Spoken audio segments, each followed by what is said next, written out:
Hello guys. Welcome to Soul Fiction. So in this video, we will see the What if Naruto mastered all 5-element bloodline and became godlike? If you enjoy these kinds of stories, don't forget to show us some love by hitting the like button and subscribing to the channel. Your support means the world to us. Now, let's dive into the story. The forest outside Konoha trembled as a massive surge of chakra rippled through the ancient trees. Leaves scattered in the wind as a pillar of light, not blue like normal chakra, but a swirling vortex of 5 distinct colors shot into the heavens. Within the epicenter stood a single figure, his blonde hair dancing wildly as the elemental energies coursed through his body. Naruto Uzumaki opened his eyes, revealing irises that cycled between vibrant hues: fiery red, deep blue, earthy brown, electric yellow, and swirling white. He exhaled slowly, and the pillar of energy collapsed inward, absorbing back into his body with a thunderous crack that echoed across the landscape. Birds took flight for miles around. That should be enough for today, he murmured, rolling his shoulders as the last wisps of multicolored chakra danced across his skin. 2 Anbu materialized from the tree line, masks obscuring their identities but not their awe. They knelt instinctively. Lord Hokage requests your presence, Naruto-sama, the one with the hawk mask said, head bowed. Immediately. Naruto chuckled. Still not used to that, Sama, business. Tell Kakashi I'll be there soon. The Hokage instructed us to escort you directly, sir. The second Anbu, wearing a bear mask, spoke with reverence. The mission is classified beyond S rank. This caught Naruto's interest. Since mastering all 5 elemental natures and developing his unique bloodline abilities, few missions required his personal attention. The world had changed dramatically after the Fourth Shinobi War. With the threat of the Akatsuki eliminated and a fragile peace established between the 5 great nations, exceptional dangers were rare. But rare didn't mean non-existent. Lead the way, Naruto said, his casual demeanor shifting subtly to something more focused, a change that made even the hardened Anbu straighten their postures. He didn't bother with transportation jutsu. At 22, Naruto had long outgrown many of the flashy techniques of his youth. Now, he simply disappeared in a vortex of wind and lightning, his unique combination of 2 chakra natures reappearing instantaneously outside the Hokage's office, startling a young Chunin who dropped her armful of scrolls. Sorry about that, Naruto said with a warm smile, gathering the scattered scrolls with a quick earth-style technique before the girl could even react.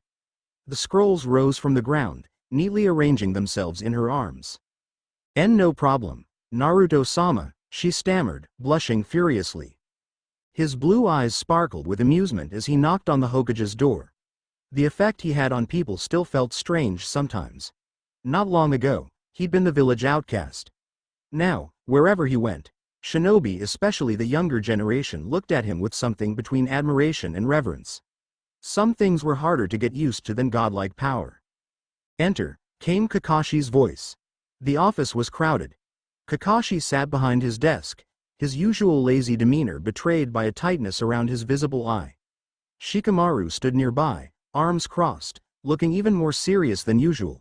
But it was the third person who surprised Naruto: Gaara, the Kazekage, standing by the window with his arms folded, his expression grim. That bad, huh? Naruto said, closing the door behind him. Kakashi nodded. We have a situation that specifically requires your unique abilities. I wouldn't have come personally otherwise, Gaara said, his voice low. The desert has been bleeding, Naruto. Naruto raised an eyebrow. That's not a metaphor, is it? No. Gaara pointed to a jar on Kakashi's desk containing red-tinted sand. 3 locations along our northern border have started producing this. The sand is saturated with chakra, remarkably similar to what you now possess. Naruto approached the desk, taking the jar without asking. The moment his fingers touched the glass, the sand within reacted violently, swirling upward and pressing against the lid as if trying to escape. Each grain glowed with tiny flecks of the 5 elemental colors. It's responding to you, Shikamaru observed unnecessarily. How troublesome. Naruto frowned, channeling a thin stream of his own chakra into the jar. The sand immediately calmed, settling into a perfect spiral pattern. It's not just similar to my chakra signature, he said quietly. It is my chakra signature or something trying very hard to mimic it. The implications hung heavily in the air. Since Naruto had united the tailed beast's chakra with his own and unlocked his ability to master all 5 elemental natures simultaneously, his chakra signature had become utterly unique in the shinobi world. Nothing should be able to replicate it. 3 days ago, Gaara continued, a team of my Jonin disappeared near the largest concentration of this sand. Yesterday, we found them. The cage produced a scroll and unsealed it. Photographs spilled across Kakashi's desk, images that made even Naruto's stomach turn. The Jonin hadn't just been killed. They'd been drained. Their bodies were desiccated husks, skin shriveled against bone, eyes sunken into skulls. But the most disturbing detail was visible in the close-up shots. Within each corpse's chest cavity, where the heart should have been, sat a perfect sphere of crystallized sand, pulsing with multicolored chakra. Their chakra networks were completely inverted, Gaara explained. Instead of chakra flowing outward from the center, something pulled everything inward, concentrating it into those crystals. Our medical nin have never seen anything like it. Naruto picked up one of the photographs, studying it with narrowed eyes. And you think this is targeted at me specifically? One of the Jonin survived long enough to report what attacked them, Kakashi interjected. His last words were, they asked about the one who commands all elements. A cold silence filled the room. Few people knew the true extent of Naruto's abilities. After the war, he had worked with Sasuke, Sakura, and Kakashi to keep his full powers relatively secret.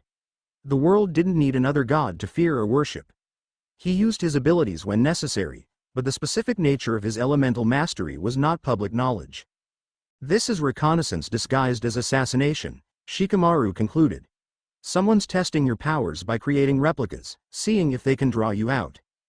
Or someone's harvesting elemental chakra to build something, Naruto countered. Either way, I need to go to the Sand Village. That's why I'm here, Gaara said, though I knew you'd volunteer before I asked. Kakashi leaned forward. This isn't just an investigation, Naruto.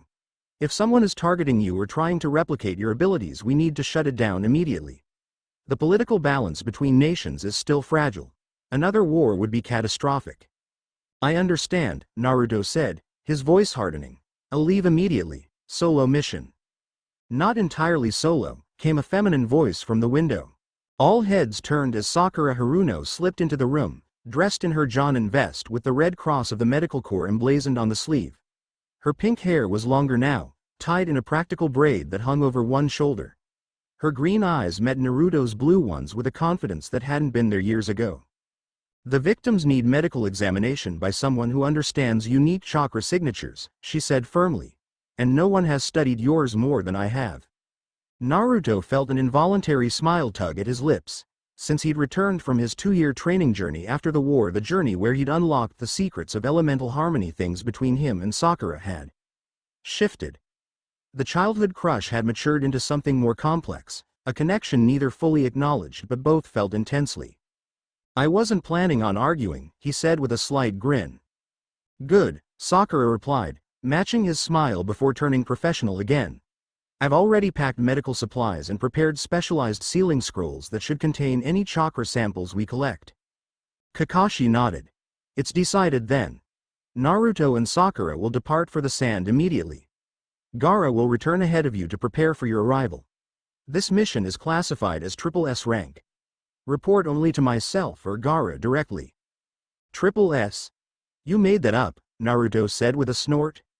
For threats targeting someone of your caliber, I think it fits, Kakashi replied, his eye crinkling with a hidden smile. As the meeting adjourned, Naruto and Sakura stepped into the hallway together. The moment the door closed behind them, Sakura's professional demeanor softened. Been a while since we had a mission together, she said quietly. Too long, Naruto agreed, though I wish it were under better circumstances. Sakura studied him for a moment. You're worried. It wasn't a question. Only a handful of people could read him this well. Someone's either trying to replicate what I can do or trying to counter it, Naruto said, keeping his voice low. Either way. People are dying because of abilities I possess. Sakura's hand found his shoulder, squeezing with that monstrous strength she so carefully controlled. Don't go there. Your powers aren't the problem, whoever's misusing similar energies is. We'll find them, and we'll stop them. Before Naruto could respond, a familiar chakra signature approached rapidly from down the hallway. He turned just as Hinata Hyuga rounded the corner, her lavender eyes intense with purpose. She'd grown into her role as clan heir magnificently. Her midnight blue hair now fell straight to her waist, and she carried herself with the dignity of her position. The shy girl was long gone, replaced by a woman of quiet but undeniable strength. "Naruto-kun," she said, dispensing with formalities, "I heard you're being dispatched to the Land of Wind." Naruto raised an eyebrow. "News travels fast. I was in a council meeting with my father when the alert came through," she explained. "The Hyuga clan has received troubling reports as well, similar incidents occurring near the border of the Land of Lightning." This was new information. Naruto and Sakura exchanged glances. "Kakashi didn't mention that," Sakura said. "The report just arrived," Hinata explained. "I came directly here." She hesitated, then added, "I've been authorized to share our intelligence with you personally." There was something in her tone, a subtle emphasis on personally, that made Naruto pay closer attention. The dynamic between them had evolved since the war. Her confession during Pain's attack had hung between them for years, unaddressed but not forgotten. Now, with her confidence and his maturity, their interactions carried an undercurrent of unresolved tension. "We should discuss this privately before we leave," Naruto decided. "My apartment in 30 minutes?" Hinata nodded. "I'll bring the reports." As she turned to leave, Naruto noticed the subtle grace in her movement, a reminder that she had become one of the most formidable gentle fist practitioners in Hyuga history. "Well," Sakura said once Hinata had disappeared around the corner, a knowing smile playing on her lips, "seems our mission just got more complicated." "The mission, or everything else?" Naruto asked wryly. Sakura shook her head.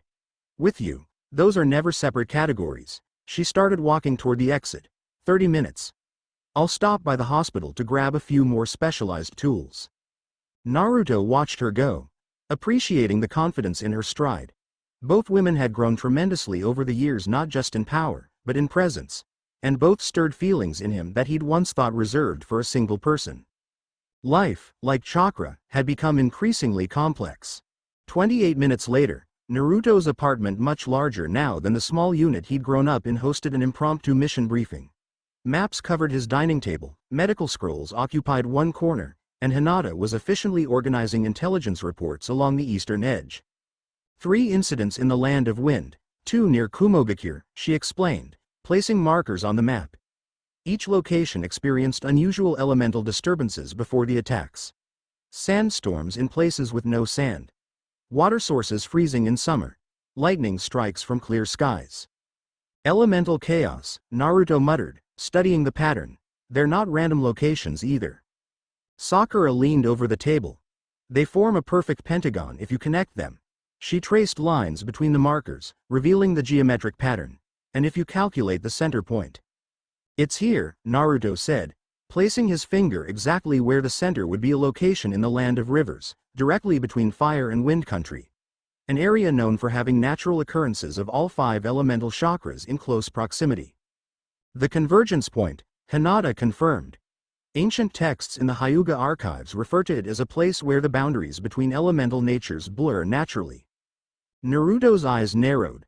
Someone's creating a ritual array, using these attacks to establish nodes of concentrated elemental chakra. "For what purpose?" Sakura asked, though her tone suggested she already feared the answer. "To either summon something, or to create something new," Naruto replied grimly. "Either way, they need concentrated elemental chakra from powerful sources." "Which explains why they're draining shinobi," Hinata concluded. "But why replicate your chakra signature specifically?" Naruto stared at the map, thinking. "Because my chakra can harmonize all 5 elements simultaneously. Whatever they're building, they need that harmony." He straightened suddenly. "We need to change plans. The Sand Village is just one node in their array. We need to go directly to the convergence point." "That's risky," Sakura cautioned. "We don't know what forces they've gathered there." "Which is why I'm going alone," Naruto stated firmly. Both women fixed him with identical looks of determination. "Not happening," Sakura said flatly. "The Hyuga clan has already mobilized a reconnaissance team to monitor the other nodes," Hinata added. "I've been assigned as liaison. Where you go, I go, those are my orders." Naruto looked between them, recognizing the futility of arguing. These weren't the same girls who needed protection in their genin days. These were elite jonin with their own responsibilities and authority. Fine, he conceded, but we move with extreme caution. If these people can replicate aspects of my chakra, they're more dangerous than any enemy we've faced since Kagaya. A knock at the door interrupted them. Naruto frowned. He wasn't expecting anyone else, and few people knew about this meeting. He signaled for Hinata to use her Byakugan. She activated her dojutsu with a subtle gesture, veins bulging around her eyes. It's unusual, she whispered after a moment. A chakra signature I don't recognize, but it seems to be fluctuating between multiple elemental natures. Naruto and Sakura exchanged alarmed glances. Without a word, Naruto formed a shadow clone that took position beside the women while he approached the door cautiously. He channeled wind chakra into his palm, the least destructive of his elements, but capable of creating an instantaneous barrier if needed. When he opened the door, he found himself facing a cloaked figure of medium height. The hood obscured most of their features, but Naruto could see the bottom half of a feminine face, pale skin and lips curved in a mysterious smile. Naruto Uzumaki, the woman said, her voice carrying an odd resonance, as if multiple people spoke simultaneously. The elemental sage himself. I've traveled a long way to find you. You have me at a disadvantage, Naruto replied cautiously, maintaining his chakra flow. Who are you? The woman's smile widened. Someone like you, though not nearly as complete. She raised her hands slowly and pulled back her hood. Her face was striking, angular features, sharp cheekbones, and eyes that shifted colors in a pattern Naruto recognized all too well. But what caught his attention was her hair, sections of it corresponding to the 5 elemental colors, flowing together like living paint. My name is Keita, she said, and I've come to warn you about the elemental executioners. They're hunting us all. Us? Naruto questioned, though he already suspected the answer. Those who can command multiple elements simultaneously, she replied. The bloodline harmonizers. You're not the only one, Naruto Uzumaki, just the most powerful among us. Naruto stepped aside, inviting her in with a careful gesture. Then I think you'd better come inside and explain exactly what we're dealing with. Keita entered, immediately drawing curious looks from Sakura and respectful assessment from Hinata. The Hyuga princess kept her Byakugan active, studying the newcomer's unusual chakra network. Her pathways are modified, Hinata reported clinically. Similar to yours, Naruto-kun, but less integrated. The elemental chakras run parallel rather than truly merging. An accurate assessment, Keita acknowledged with a nod to Hinata. I can wield all 5 elements, but not simultaneously like your friend here. Each requires a separate concentration. Sakura crossed her arms. How do we know you're not with these elemental executioners yourself? This could be a trap. Instead of taking offense, Keita simply pulled down the collar of her cloak, revealing an angry red scar across her throat, a perfect pentagon shape burned into her flesh. Because I'm on their list too. They already tried to harvest me 6 months ago in the Land of Iron. I survived, barely. Naruto gestured for her to sit at the table. Tell us everything. Keita's story poured out with practiced efficiency. The elemental executioners had emerged from the shadows approximately 1 year ago, a cult devoted to an ancient entity they called the Primal Force, a being that supposedly existed before the elements separated into distinct natures. They believed that by harvesting chakra from shinobi who could manipulate multiple elements, especially those with bloodline limits that combined elements, they could create a perfect vessel to summon this entity back into the world. They're led by a man who calls himself the Harmonizer, Keita explained. He has the ability to temporarily absorb and redirect elemental techniques, though using them drains him quickly. What makes him dangerous is his knowledge. He's uncovered forbidden techniques from before the founding of the hidden villages. And these ritual sites, Naruto said, pointing to the map, they're creating some kind of summoning array? Keita nodded grimly. The pentagon is just the beginning. Once those 5 points are fully charged with inverted chakra, they'll begin harvesting more specialized chakra users to form a secondary array, a 7-pointed star within the pentagon. 12 points total, Sakura murmured, corresponding to the 12 fundamental hand signs of ninjutsu. Exactly, Keita confirmed. When complete, the array will create a bridge between dimensions, allowing the primal force to enter our world through a vessel prepared at the convergence point. And what happens if they succeed? Hinata asked quietly. Keita's multicolored eyes darkened. The primal force exists in a state of pure chaos. Its concept of creation is inseparable from destruction. The world as we know it would be unmade and reformed according to its whims. The room fell silent as they absorbed the magnitude of the threat. Finally, Naruto spoke. How many elemental bloodline users have they taken so far? 17 confirmed, Keita replied. But you're their ultimate target. Your ability to not just wield but truly harmonize all 5 elements makes you the perfect final sacrifice, the key that would complete their ritual. Naruto's expression hardened. Then we use that to our advantage. They want me. They'll get me, but on my terms. You're suggesting we set a trap, Sakura said, immediately following his thought process. At the convergence point, Naruto confirmed. We get there before they complete the pentagon array. I make my presence known. And when they come for you, we're waiting, Hinata finished, her Byakugan briefly flaring with determination. Keita studied the 3 of them with newfound interest. You're either the bravest shinobi I've ever met or the most foolish. The executioners have over 100 members, all trained specifically to counter elemental techniques. Naruto smiled, not his usual warm grin, but something sharper, more confident.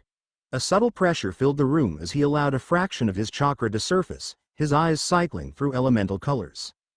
Numbers don't matter, he said quietly, not against what I can do. The casual demonstration of power made even Keita's eyes widen slightly. Perhaps the rumors about you weren't exaggerated after all. If anything, they're understated, Sakura remarked with a hint of pride. Now, we need to plan this properly. If we're setting a trap, we need contingencies for every possible scenario. As they gathered closer around the map, Naruto felt a familiar sensation, the thrill of possibility mixed with the weight of responsibility. Whatever these executioners were planning, whoever this primal force was supposed to be, they had made a critical error in their calculations. They thought they were hunting him. In reality, he was about to become their hunter. The journey to the convergence point took 3 days of hard traveling. They moved mostly at night, avoiding major roads and settlements. Keita proved her worth as a guide, leading them through hidden pathways and pointing out surveillance points the executioners had established throughout the region. On the final night before reaching their destination, they made camp in a secluded grove. While Hinata and Keita secured the perimeter, Naruto found Sakura sitting alone by a small, carefully concealed fire, reviewing medical scrolls. Still studying? He asked, settling beside her. These chakra extraction methods the executioners are using, she said without looking up. They're sophisticated. Almost surgical. I'm trying to understand the technique so I can develop a counter method. Naruto watched the play of firelight across her features. If anyone can figure it out, it's you. She finally looked up, a small smile briefly replacing her intense focus. Thanks for the vote of confidence. It's not confidence, it's certainty, he corrected. I've never met anyone with your analytical abilities. Not even Shikamaru processes information the way you do. A slight blush colored her cheeks. Careful, Naruto. That almost sounds like flirting. Maybe it is, he replied, surprising himself with his directness. The air between them changed, charged with something that had been building for years. Sakura set down her scroll and turned to face him fully. We never really talked about this, she said quietly. After you came back from your training journey, everything was different. I was different, Naruto acknowledged. Understanding elemental harmony changed me, made me see connections I was blind to before. Like what? Like how my feelings for you never actually changed, they just matured. His blue eyes held hers steadily. The crush became respect, became admiration, became something deeper. Sakura's breath caught slightly. And what about Hinata? The question hung between them, honest and complicated. That's equally complex, Naruto admitted. What she feels for me has depth and history, and what I feel for her has grown into something I can't ignore either. He ran a hand through his hair. I know it's selfish. It's honest, Sakura interrupted, and honesty is all I've ever really wanted from you. Their conversation was interrupted as Hinata emerged from the trees, her Byakugan active. She deactivated it upon seeing them but hesitated at the edge of the firelight, clearly sensing the intimate atmosphere. I can come back later, she offered quietly. No, Sakura said, surprising both of them. Join us, Hinata. I think the 3 of us are overdue for a conversation. Hinata's lavender eyes widened slightly, but she approached with characteristic grace, sitting across from them. An unusual triangle formed around the small fire, three individuals connected by years of history, shared battles, and unspoken emotions. "I know how you feel about Naruto," Sakura said directly to Hinata. "I've always known. And I respect you too much to pretend otherwise." Hinata didn't flinch from the directness. "And I've always known your place in his heart, Sakura, from the very beginning." Naruto looked between them, momentarily stunned by their forthrightness. These were not the girls from their academy days, these were women who had faced death, war, and loss. Who had outgrown games and pretense. "I care for you both," he said simply, "in different ways, but with equal depth. I won't insult either of you by claiming otherwise." A silence fell, not uncomfortable but weighted with possibility. Finally, Hinata spoke, her voice soft but clear. "The Hyuga clan has ancient traditions," she said, "including provisions for clan heads to have multiple consorts during times of bloodline preservation." Sakura's eyes widened. "Are you suggesting?" "I'm suggesting nothing," Hinata replied with quiet dignity. "I'm simply acknowledging that there are precedents for complex arrangements, especially for individuals of significant power or position." The implications hung in the air between them. Naruto felt something shift, not a resolution, but an opening of possibilities that had seemed unthinkable before. Before anyone could respond, Keida's voice called from the perimeter. "Movement to the northeast. Multiple chakra signatures approaching." The intimate moment dissolved as all three instantly shifted to battle readiness. Naruto was on his feet first, extending his sensory perception outward. 8 individuals, he confirmed. Moving fast, trying to mask their chakra but not succeeding. "Executioners?"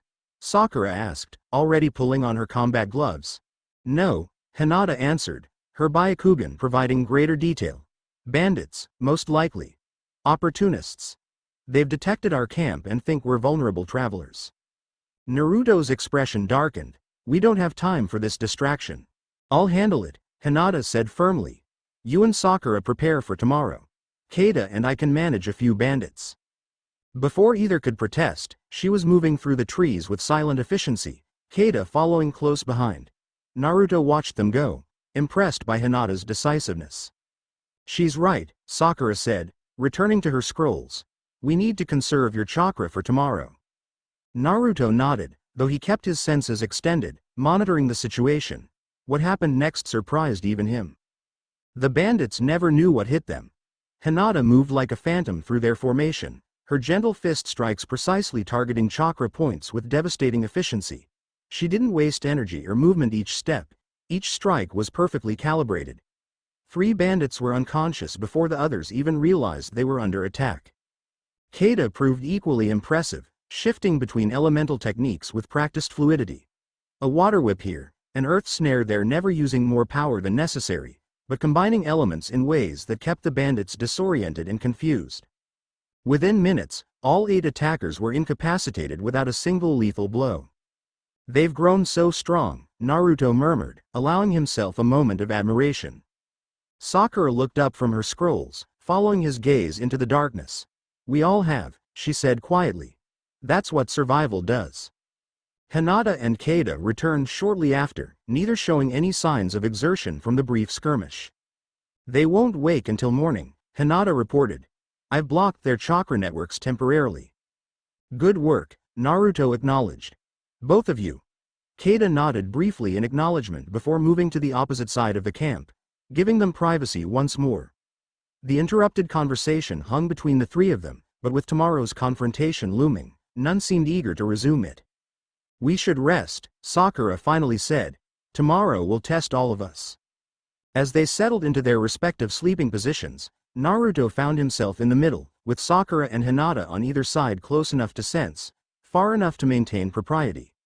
A physical arrangement that mirrored the emotional reality they'd begun to acknowledge. He closed his eyes, not to sleep but to meditate. Within his mindscape, he aligned the 5 elemental chakras within his body, preparing them for the battle ahead. Whatever awaited them at the convergence point, he would be ready.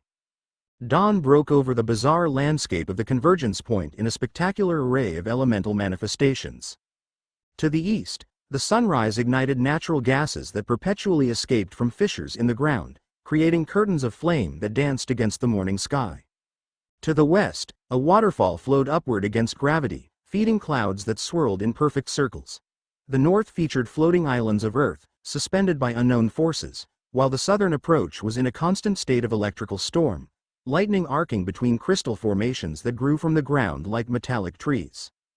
At the center of it all was a perfectly circular clearing approximately 100 meters in diameter, unnaturally flat and covered with glyphs etched into the stone. Ancient symbols representing elemental combinations, chakra manipulation theories, and summoning principles. "It's already prepared," Keita whispered as they observed from a concealed position. "The central altar is complete." In the exact center of the clearing stood a stone platform with 5 pillars arranged in a pentagon. Each pillar was carved with the symbol of one elemental nation and glowed faintly with corresponding colored chakra. "Where are the executioners?" Sakura asked, her voice barely audible. "Hidden," Hinata answered, her Byakugan scanning the area. "Underground chambers beneath the clearing. I count 27 individuals. No, 28. Their chakra is masked, but I can detect their physical presence." Naruto studied the layout, his mind working through possible approaches. "They're waiting. The final ritual requires the pentagon nodes to be fully activated first. Once those are complete, they'll emerge to prepare the 7-point secondary array. So our window is narrow," Sakura concluded. "We need to strike after they commit to the ritual but before they can complete it." "I have a better idea," Naruto said suddenly. "We don't wait. We trigger the ritual ourselves on our terms." The 3 women stared at him. "Are you insane?" Keita hissed. "That's exactly what they want." "Not quite," Naruto countered. "They want my fully harmonized chakra as the final component. What if we give them something that looks like it, but isn't?" Understanding dawned in Sakura's eyes. A destabilized version. Something that would disrupt the entire array. "Exactly," Naruto confirmed. "I can create a shadow clone with a specific chakra imbalance, 5 elements present but internally conflicting rather than harmonizing. When they try to harvest it, the entire ritual backfires," Hinata completed, her Byakugan flaring as she considered the chakra mechanics. "But they'll know it's not really you the moment they begin the extraction." "They won't have time to stop," Naruto assured her. "Once the extraction process begins, they'll be committed. And that's when we counterattack, hitting them from all 4 directional approaches simultaneously." It was a daring plan, perhaps reckless. But as they discussed the details, refining and strengthening it, a sense of confidence grew. Each brought unique skills to the mission. Naruto's overwhelming power, Sakura's medical precision, Hinata's all-seeing eyes, and Keita's intimate knowledge of the enemy. As the sun climbed higher, they moved into position. Naruto created his specially modified shadow clone, a perfect replica of himself in appearance, but with internally destabilized chakra carefully crafted to appear harmonized until the moment of extraction. The real Naruto concealed himself within the electrical storm area to the south, masking his presence by matching his chakra frequency to the natural lightning. Sakura took position near the floating earth islands, Hinata by the reversed waterfall, and Keita within the curtains of flame. Each carried specialized seals designed by Sakura that would allow them to communicate silently once the operation began. Naruto's clone walked boldly into the clearing, his steps confident and unhurried. He stopped at the edge of the ritual circle, examining the glyphs with exaggerated interest. The reaction was immediate. The ground trembled as hidden mechanisms activated. Stone panels slid open around the perimeter of the clearing, and robed figures emerged, dozens of them, each wearing masks carved with elemental symbols. They surrounded the clone in a perfect circle, maintaining distance. From the central altar, a final figure rose taller than the others, wearing a mask divided into 5 colored sections. The Harmonizer. "Naruto Uzumaki," he called, his voice resonating with unnatural depth. "The elemental sage himself graces us with his presence. How convenient." The clone crossed his arms, projecting casual confidence. "I felt you pulling on the elemental fabric. Figured I should investigate personally." "Of course you did," the Harmonizer replied smoothly. "Your connection to the elements would make you sensitive to our work. Tell me, how does it feel to wield such power? To command forces that most shinobi can only dream of combining? Why don't you find out for yourself?" the clone challenged. "If you're brave enough to face me directly." A low chuckle emerged from behind the 5-part mask. "Brave? No, Uzumaki. Merely patient. He raised his hands, forming a complex sequence of signs too quick to follow. Now. The executioners moved in perfect synchronization, their hands flashing through identical signs. The clone tensed, preparing for combat, but instead of attacking directly, they slammed their palms into the ground. The entire clearing lit up as chakra lines connected each cultist to the central altar, forming a perfect pentagon of light that trapped the clone within.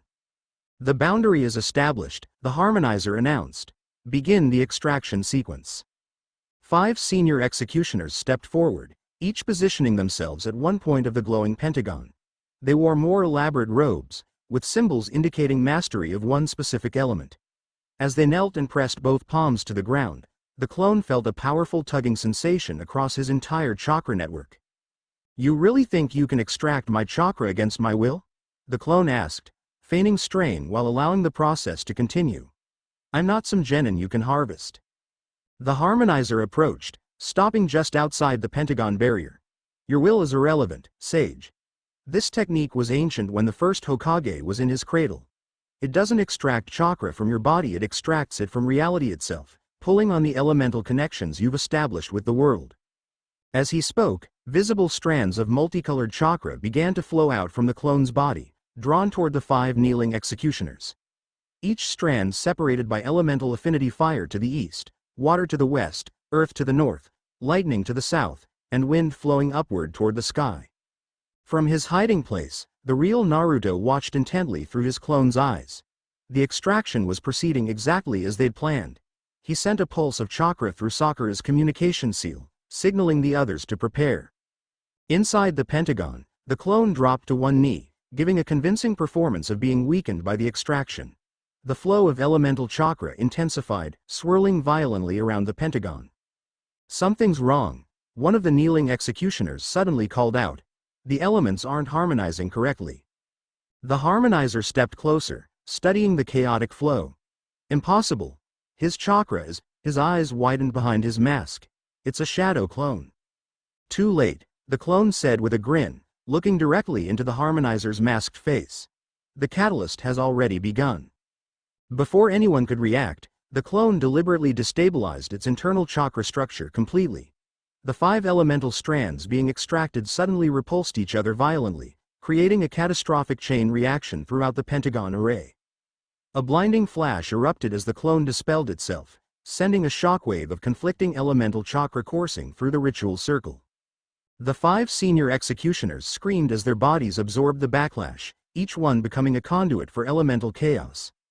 Fire erupted from one's skin, water burst from another's pores, a third crumbled into earth, the fourth convulsed with lightning, and the fifth was torn apart by cutting winds. In that moment of chaos, Naruto and his team struck from all 4 directions simultaneously. From the south, Naruto emerged from the electrical storm like a god of lightning, his body wrapped in a brilliant cloak of gold chakra overlaid with wisps of elemental energy. He crossed the distance to the central altar in the blink of an eye, landing with such force that the stone cracked beneath his feet. From the west, Hinata rode the upward waterfall with perfect chakra control, her Byakugan blazing as she identified and targeted the executioner's chakra points. She moved through their ranks with the fluid grace of her gentle fist style, each strike precisely severing chakra pathways. From the north, Sakura launched herself from a floating earth island, her fist connecting with the ground at the edge of the clearing with catastrophic impact. The controlled earthquake sent executioners tumbling as fissures spread throughout their formation. From the east, Kada swept through the curtains of flame, borrowing their energy to fuel her own fire techniques. She carved a burning path through the robed figures, her multicolored hair streaming behind her like a battle standard. The coordinated attack caught the executioners completely off guard. Their ritual disrupted and their formation broken, many fell in the first moments of the assault. Yet they were not unprepared for combat. Those who recovered quickly formed defensive groups, countering with elemental techniques of their own. At the center of it all, Naruto confronted the harmonizer directly. The masked leader had weathered the backlash better than his followers, protected by some unseen technique. "Impressive strategy, Uzumaki," the harmonizer acknowledged, his voice betraying no concern despite the chaos around them. "But ultimately futile. The ritual has already drawn enough elemental chakra to begin the summoning." The primal force stirs. As if to punctuate his claim, the ground beneath the altar began to glow with an eerie light that seemed to absorb color rather than emit it. A low humming vibration ran through the entire clearing, growing in intensity with each passing second. "Whatever you're summoning stays sealed," Naruto responded, chakra swirling around his body. "This ends now." He attacked with blinding speed, combining wind and lightning into a slashing technique that should have bisected his opponent. The harmonizer simply raised a hand and absorbed the technique completely, the elemental chakra flowing into his body like water into sand. "Did you forget?" the masked man taunted. "I can absorb and redirect elemental techniques. That's how I've harvested 17 bloodline users already." Naruto smiled coldly. "I didn't forget, I wanted to confirm." Without warning, he switched tactics entirely. Instead of firing another elemental technique, he simply created 4 shadow clones that attacked from different angles simultaneously using pure taijutsu. The harmonizer, caught off guard by the physical assault, barely managed to evade the first 2 clones before the third landed a solid kick to his midsection. The mask cracked slightly, revealing a glimpse of pale skin beneath. Across the battlefield, Hinata moved with deadly precision. Her improved gentle fist style had evolved to incorporate elements of the lion fist technique permanently, covering her hands in glowing chakra shapes that extended her reach and amplified her strikes. Executioners fell before her in waves, their chakra networks systematically disabled. "Hinata, right quadrant," Sakura called through their communication seal. Hinata pivoted instantly, just as a massive earth technique erupted where she had been standing. 3 executioners had combined their chakra to create a spiked stone cage that would have impaled her had she not moved. "Thank you," she acknowledged, then returned the favor. "Sakura, overhead." The pink-haired Kunoichi looked up to see a wave of fire descending toward her. Without missing a beat, she channeled chakra to her feet and launched herself directly into the flames, her fist leading the way. The fire parted around her chakra-enhanced strike, and she emerged through the other side to deliver a devastating blow to the fire user who had attacked her. Keita, meanwhile, was demonstrating why she had survived an executioner attempt months earlier. Though unable to use multiple elements simultaneously like Naruto, she switched between them with remarkable speed and precision.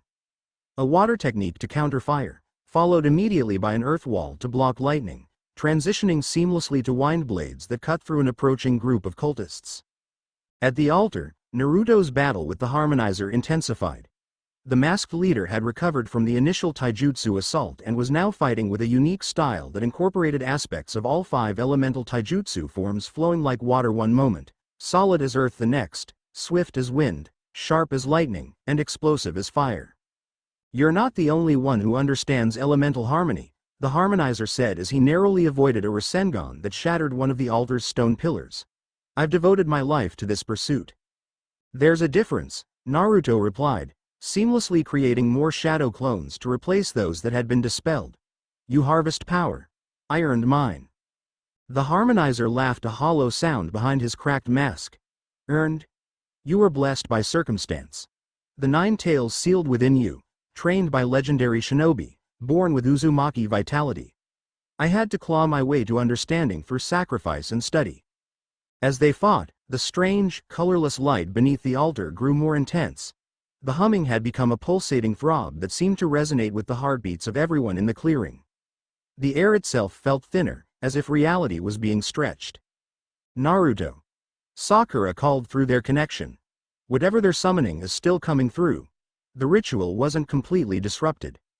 He risked a glance at the altar's center, where a small tear was forming in the air itself, a rip in reality through which absolute nothingness was visible. Not darkness, but the absence of anything, even space. "The primal force comes," the harmonizer said with religious fervor. "Even your interference cannot stop it now. The 17 sacrifices have provided enough power to create the initial breach." Naruto made an instant decision. He disengaged from the harmonizer and flashed to the center of the altar, directly above the growing tear in reality. Channeling his chakra, he began to form his most powerful technique, not a Rasengan variant, but something he had developed during his years of elemental training. Elemental convergence. Seal of 5 harmonies, he intoned, his hands moving through a complex sequence of 64 signs in rapid succession. The harmonizer realized what he was attempting and lunged forward. "Stop him," he commanded the remaining executioners. He's trying to seal the breach. Throughout the battlefield, cultists broke off their engagements and rushed toward the altar. Hinata, Sakura, and Keita moved as one to intercept them, forming a protective triangle around Naruto as he continued the lengthy sealing technique. Hinata entered her clan's ultimate defensive stance. 8 trigrams. Revolving heaven barrier. The technique expanded beyond its usual boundaries, creating a dome of chakra that repelled the first wave of attackers. Sakura slammed her fist into the ground, creating a physical boundary of broken earth. Anyone who crosses this line doesn't walk away, she warned, her green eyes fierce with protective determination. Keita used all 5 elements in rapid succession, creating environmental hazards that herded the executioners into kill zones where they were most vulnerable. Elemental boundary. Chaotic perimeter. Fire trenches, water walls, earth spikes, lightning fields, and cutting winds formed a layered defense. Despite their efforts, some cultists broke through. As they did, shadow clones of Naruto appeared to engage them, buying precious seconds for the real Naruto to continue his sealing technique.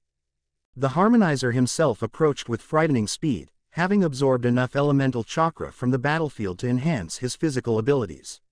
He launched toward Naruto, hands forming signs for what appeared to be a killing technique. "I'll finish what I started with your chakra corpse," he shouted. Hinata intercepted him midair, her gentle fist strike connecting with his chest. "You won't touch him," she stated with quiet intensity, lavender eyes narrowed in concentration. The harmonizer staggered but didn't fall. "Hyuga," he spat. "Your clan's precious techniques are just pale imitations of true elemental mastery." He formed a hand sign, and suddenly Hinata's Byakugan vision was overwhelmed by a burst of chaotic chakra, all 5 elements swirling around him in a disorienting pattern specifically designed to counter dojutsu.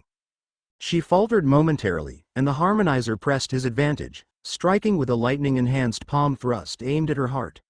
Before it could connect, Sakura appeared between them, catching his wrist with chakra-enhanced strength that cracked the bones beneath her grip. "You talk too much," Sakura said coldly, before delivering a punch that sent the masked man flying backward. At the center of the altar, Naruto completed the 64th hand sign. His body glowed with the pure light of perfectly harmonized elemental chakra, not the flashy display of his youth, but something more refined and controlled. Each breath he took seemed to resonate with the elements around them. "Seal," he commanded, pressing both palms toward the reality breach. 5 streams of pure elemental chakra, more concentrated than anything the executioners had harvested, flowed from his hands into the void. Instead of widening the breach as elemental chakra normally would, these streams began to stitch reality back together, creating a lattice of energy that closed the tear from the edges inward. The harmonizer, recovering from Sakura's devastating blow, watched in horror as his life's work began to unravel. "No," he screamed, his mask finally shattering completely as he channeled every ounce of remaining chakra into one desperate attack. What was revealed beneath the mask caused even Naruto to momentarily falter in his sealing technique. The harmonizer's face was a patchwork of different skin tones and textures, pieces surgically grafted together from 17 different sources. Each patch corresponded to one of the bloodline users he had harvested, their very flesh incorporated into his body in a grotesque attempt to absorb their elemental affinities permanently. "You see now," the disfigured man said, his voice changing pitch as different parts of his composite vocal cords activated. "I am becoming the vessel. I have sacrificed everything for this power." He launched himself at Naruto, body crackling with stolen elemental chakra. This time, it was Keita who intercepted him, meeting his chaotic elemental assault with her own precisely controlled elemental counters. "You're not worthy to call yourself an elemental master," she said as their techniques clashed in a spectacular display of light and energy. "You're nothing but a thief." Their battle gave Naruto the time he needed.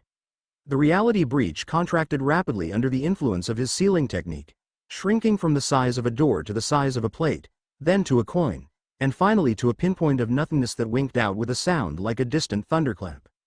The sealing complete, Naruto turned his attention to the harmonizer, who had just overpowered Keita with a desperate burst of combined elemental chakra. The multicolor-haired woman fell to one knee, bleeding from several wounds but still conscious and defiant. "It's over," Naruto stated, his voice carrying across the now silent clearing. Most of the executioners had been defeated, with only a handful still standing alongside their leader. The breach is sealed. The primal force remains where it belongs outside our reality. The harmonizer's composite face contorted with rage and despair. Do you understand what you've done? The power you've denied this world? The primal force would have remade everything, eliminated the boundaries between elements, between nations, between life and death itself. At the cost of everything and everyone that exists now, Naruto countered. That's not creation, it's destruction wearing a mask, kind of like you. The disfigured man looked around wildly, seeing his followers defeated, his ritual disrupted, his life's work undone. With a howl of anguish, he channeled all his remaining stolen chakra into one final, desperate technique. Elemental chaos. Sacrificial implosion. He screamed, his body beginning to glow with unstable energy. Naruto recognized the technique immediately, a suicide move designed to take everything within a half-kilometer radius with him. Everyone get back, he shouted to his team, he's going to self-destruct. Instead of retreating himself, Naruto rushed forward, directly toward the harmonizer. Time seemed to slow as he crossed the distance between them, his mind racing through possible countermeasures. A normal barrier wouldn't contain this. The explosion would be elemental in nature, capable of piercing most defensive techniques. There was only one option. Reaching the harmonizer just as the man's body began to crack with released energy, Naruto placed both palms on his chest. Elemental absorption. 5-point seal. Rather than trying to contain the explosion, Naruto began drawing the chaotic elemental energy into his own body, a technique he had developed but never tested at this scale. His chakra network lit up visibly beneath his skin as he absorbed the equivalent of 17 bloodline users worth of elemental power, plus the harmonizer's own considerable reserves. The pain was excruciating. Each element fought against the others, threatening to tear Naruto apart from within. His skin cracked in places, leaking light rather than blood. His eyes blazed with constantly shifting colors as his body struggled to contain and harmonize the influx of raw power. Naruto! Sakura cried out, starting toward him. Stay back, he managed to command through gritted teeth. I can handle this. The harmonizer, realizing what Naruto was doing, tried to break free of his grip. Impossible. No human vessel can contain this much elemental chaos. Watch me, Naruto replied, his voice strained but determined. Drawing on his years of elemental harmony training, Naruto began the painstaking process of sorting and integrating the chaotic energy. Fire chakra was channeled into his right arm, water into his left, earth to his legs, lightning to his core, and wind throughout his entire network as a binding agent. Rather than fighting the natural repulsion between elements, he used it, creating internal circulation patterns that kept the energies moving and prevented any single element from causing damage. The harmonizer's body began to collapse in on itself as the last of his stolen power was extracted. His patchwork face seemed to age decades in seconds, the stolen skin withering and falling away to reveal glimpses of skull beneath. With a final, wheezing gasp, he crumbled to dust, leaving nothing but empty robes in Naruto's grasp. For several seconds, Naruto remained frozen in place, his body a living conduit of elemental energy. Multicolored light pulsed beneath his skin in waves as he fought to maintain control. Finally, with a deep, centering breath, he released the excess energy not in a destructive burst, but in a controlled dispersion that settled into the natural elemental flows of the convergence point. The air around him shimmered with prismatic light, then gradually returned to normal. The unnatural silence that had fallen over the clearing gave way to the natural sounds of the environment, the crackle of flame curtains, the rush of the reversed waterfall, the low rumble of floating earth islands, and the distant percussion of lightning strikes. Naruto swayed slightly, then caught himself. His normal appearance returned, though his eyes continued to flash with elemental colors for several moments longer. Sakura was the first to reach him, medical chakra already glowing around her hands as she assessed his condition. Your chakra network is severely strained, she reported professionally, though her worried expression betrayed her personal concern. What you just did should have killed you. Probably would have killed anyone else, Naruto admitted with a weak smile, but harmonizing elements is kind of my specialty. Hinata joined them, her Byakugan active as she examined him from a different perspective. The chakra is stabilizing, she confirmed. But you'll need time to fully recover. Keita approached more cautiously, her expression a mixture of awe and puzzlement.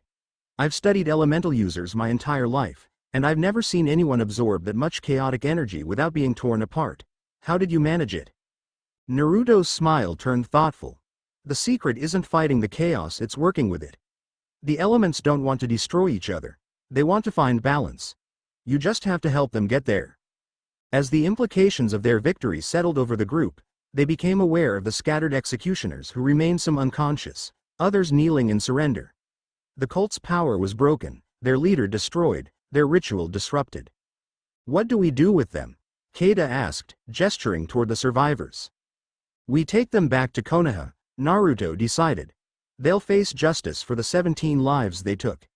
And we'll need to identify and properly honor those victims. He looked pointedly at Keita. Including returning any remains to their families. She nodded grimly, understanding his reference to the harmonizer's grotesque face. Sakura finished her medical assessment and stepped back slightly. You need rest, she told Naruto firmly. Doctor's orders. He nodded, suddenly feeling the full weight of exhaustion pressing down on him. The absorption technique had taken more out of him than he wanted to admit. Let's secure the site and the prisoners first. Then I'll rest. The next hour was spent methodically processing the scene. Sakura treated the wounded friend and foe alike, while Hinata used her Byakugan to ensure no executioners escaped or remained hidden. Keita worked with Naruto to disable the remaining ritual components, ensuring nothing of the summoning array could be recreated. By midday, they had organized the captured cultists into a secure group for transport and had gathered all relevant scrolls and artifacts for study back in Konoha. The reality breach had been completely sealed, with no trace of the primal force's influence remaining in their world. As they prepared to depart, Naruto took a moment to stand alone at the center of the clearing. The 5 stone pillars of the altar remained, though their glow had faded. He placed a hand on each in turn, absorbing the last traces of elemental chakra stored within them. You know, Keita said, approaching cautiously, there may have been a kernel of truth in what the harmonizer believed. The boundaries between elements are more permeable than most shinobi realize. You've proven that. Naruto considered her words. Maybe. But those boundaries also exist for a reason. Fire is meant to be fire, water to be water. Their separation is what gives our world its balance. He gestured to the spectacular elemental phenomena surrounding the convergence point. Even here, where the elements meet and mingle, they maintain their individual natures. That's the real harmony, not forcing them to become one, but allowing them to exist together while remaining true to themselves. Keita nodded slowly. A philosophy that applies to more than just chakra, perhaps. Naruto smiled, thinking of Sakura and Hinata, 2 very different women, each extraordinary in her own way. Perhaps, he agreed. Sakura called from the edge of the clearing, we're ready to move out. With one last look at the altar, Naruto turned away. Whatever the primal force was, god, monster, or something beyond comprehension, it would remain sealed beyond reality where it belonged. The world would continue as it was, with all its beautiful complexity and natural balance. As they began the journey back to Konoha, Naruto found himself walking between Sakura and Hinata once again, with Keita a few steps ahead guiding their path. The conversation from the previous night remained unresolved, but something had changed. In the heat of battle, fighting to protect him and each other, a deeper understanding had formed between the 3 of them. Some harmonies, Naruto reflected, didn't need words to develop. Like the elements themselves, they simply needed time, respect, and the freedom to find their natural balance. The future stretched before them, unknown but full of possibility. For now, that was more than enough. Chapter 1 and Chapter 2. Shadows of Divinity. 3 weeks after the confrontation at the convergence point, Konoha basked in the golden light of early summer. The village had largely returned to its normal rhythms, though rumors about the elemental executioners and Naruto's latest display of power circulated through the streets and training grounds. Details remained classified, but that rarely stopped speculation among shinobi. In the Hokage's office, Kakashi studied the final report with his visible eye narrowed in concentration. Across from him, Naruto sat casually in a chair, one ankle resting on the opposite knee. The physical strain of absorbing the harmonizer's chaotic energy had faded quickly, though occasionally his eyes still flickered with elemental colors when he channeled significant chakra. So the survivors confirmed it, Kakashi said, setting down the document. The executioners had been planning this for nearly a decade. They began targeting bloodline users shortly after the war ended. Taking advantage of the chaos, Naruto nodded. People went missing during and after the war, easy to dismiss as casualties when entire battlefields were being obliterated. Kakashi leaned back, steepling his fingers. The intelligence division is still analyzing the scrolls you recovered. Some of the techniques described are concerning, predating the village system, possibly even the Sage of Six Paths era. I'm not surprised, Naruto replied. The Harmonizer knew things about elemental manipulation that even I hadn't discovered. If he hadn't been using that knowledge to murder people and tear holes in reality, I might have respected him. A brief silence fell between them, the kind that only exists between those who have seen the darkness the world can contain. And how are you, really? Kakashi finally asked, his tone shifting from Hokage to former sensei. Naruto smiled faintly. I'm fine. The absorption technique was risky, but worth it. No lasting damage. That's not what I meant, Kakashi countered. You absorbed the chakra of 17 murdered bloodline users. That kind of energy carries impressions. The observation struck closer to home than Naruto wanted to admit. Since the battle, his dreams had been filled with fragments of memories, not his own brief flashes of lives he never lived, faces he never knew, abilities he never naturally possessed. The 17 victims' chakra had indeed left impressions, faint echoes of who they had been. I'm handling it, Naruto said simply. Kurama's helping filter the foreign energies. Another few weeks and they should be fully integrated or dispersed. Kakashi nodded, knowing better than to push. Well, that brings me to your next assignment. The 5-Cage Summit is being held next month in the Land of Iron. After the Executioner incident, the other Cage are concerned about potential copycat threats. And they want a show of force? Naruto guessed. They want reassurance, Kakashi corrected diplomatically. From the one person who's demonstrated the ability to counter this specific type of danger. Naruto raised an eyebrow. So I'm going as a bodyguard? Not exactly. Kakashi slid a formal-looking document across the desk. You're going as my official representative. I'll be remaining in Konoha to oversee some sensitive domestic matters. Naruto stared at the document, momentarily speechless. Representing Konoha at a 5-Cage Summit was typically reserved for the Hokage or, in extreme circumstances, a designated successor. This feels like you're grooming me, he said bluntly. Kakashi's eye crinkled in what Naruto knew was a hidden smile. Is it that obvious? Consider it practical experience. The hat looks better on blonde hair anyway. Before Naruto could formulate a response, a knock at the door interrupted them. Shikamaru entered without waiting for acknowledgement, looking more serious than usual, which was saying something. The delegates from Cloud have arrived early, he announced, and there's a situation. Kakashi straightened immediately. What kind of situation? Diplomatic. Their lead representative is insisting on meeting Naruto immediately, says it's related to the Executioner case. Shikamaru's eyes shifted to Naruto. He specifically mentioned elemental mastery. Naruto and Kakashi exchanged a glance loaded with mutual concern. The Executioner incident had been classified at the highest level. For Cloud's representative to know about it suggested either a serious intelligence leak or, more worryingly, that the Cloud Village had encountered similar problems. Where are they now? Naruto asked, already rising. Conference Room 3. Secured perimeter, Anbu monitoring. I'll handle this, Naruto told Kakashi. If they're asking for me specifically, there must be a reason. Kakashi nodded. Keep it diplomatic. We don't need tensions with Cloud right now. As Naruto followed Shikamaru through the administrative building's corridors, he adjusted his attire, subtly straightening the short white cape he'd taken to wearing over his standard Jonin uniform. The garment, reminiscent of his father's but distinctly his own, had become something of a signature. Any intel on who we're meeting?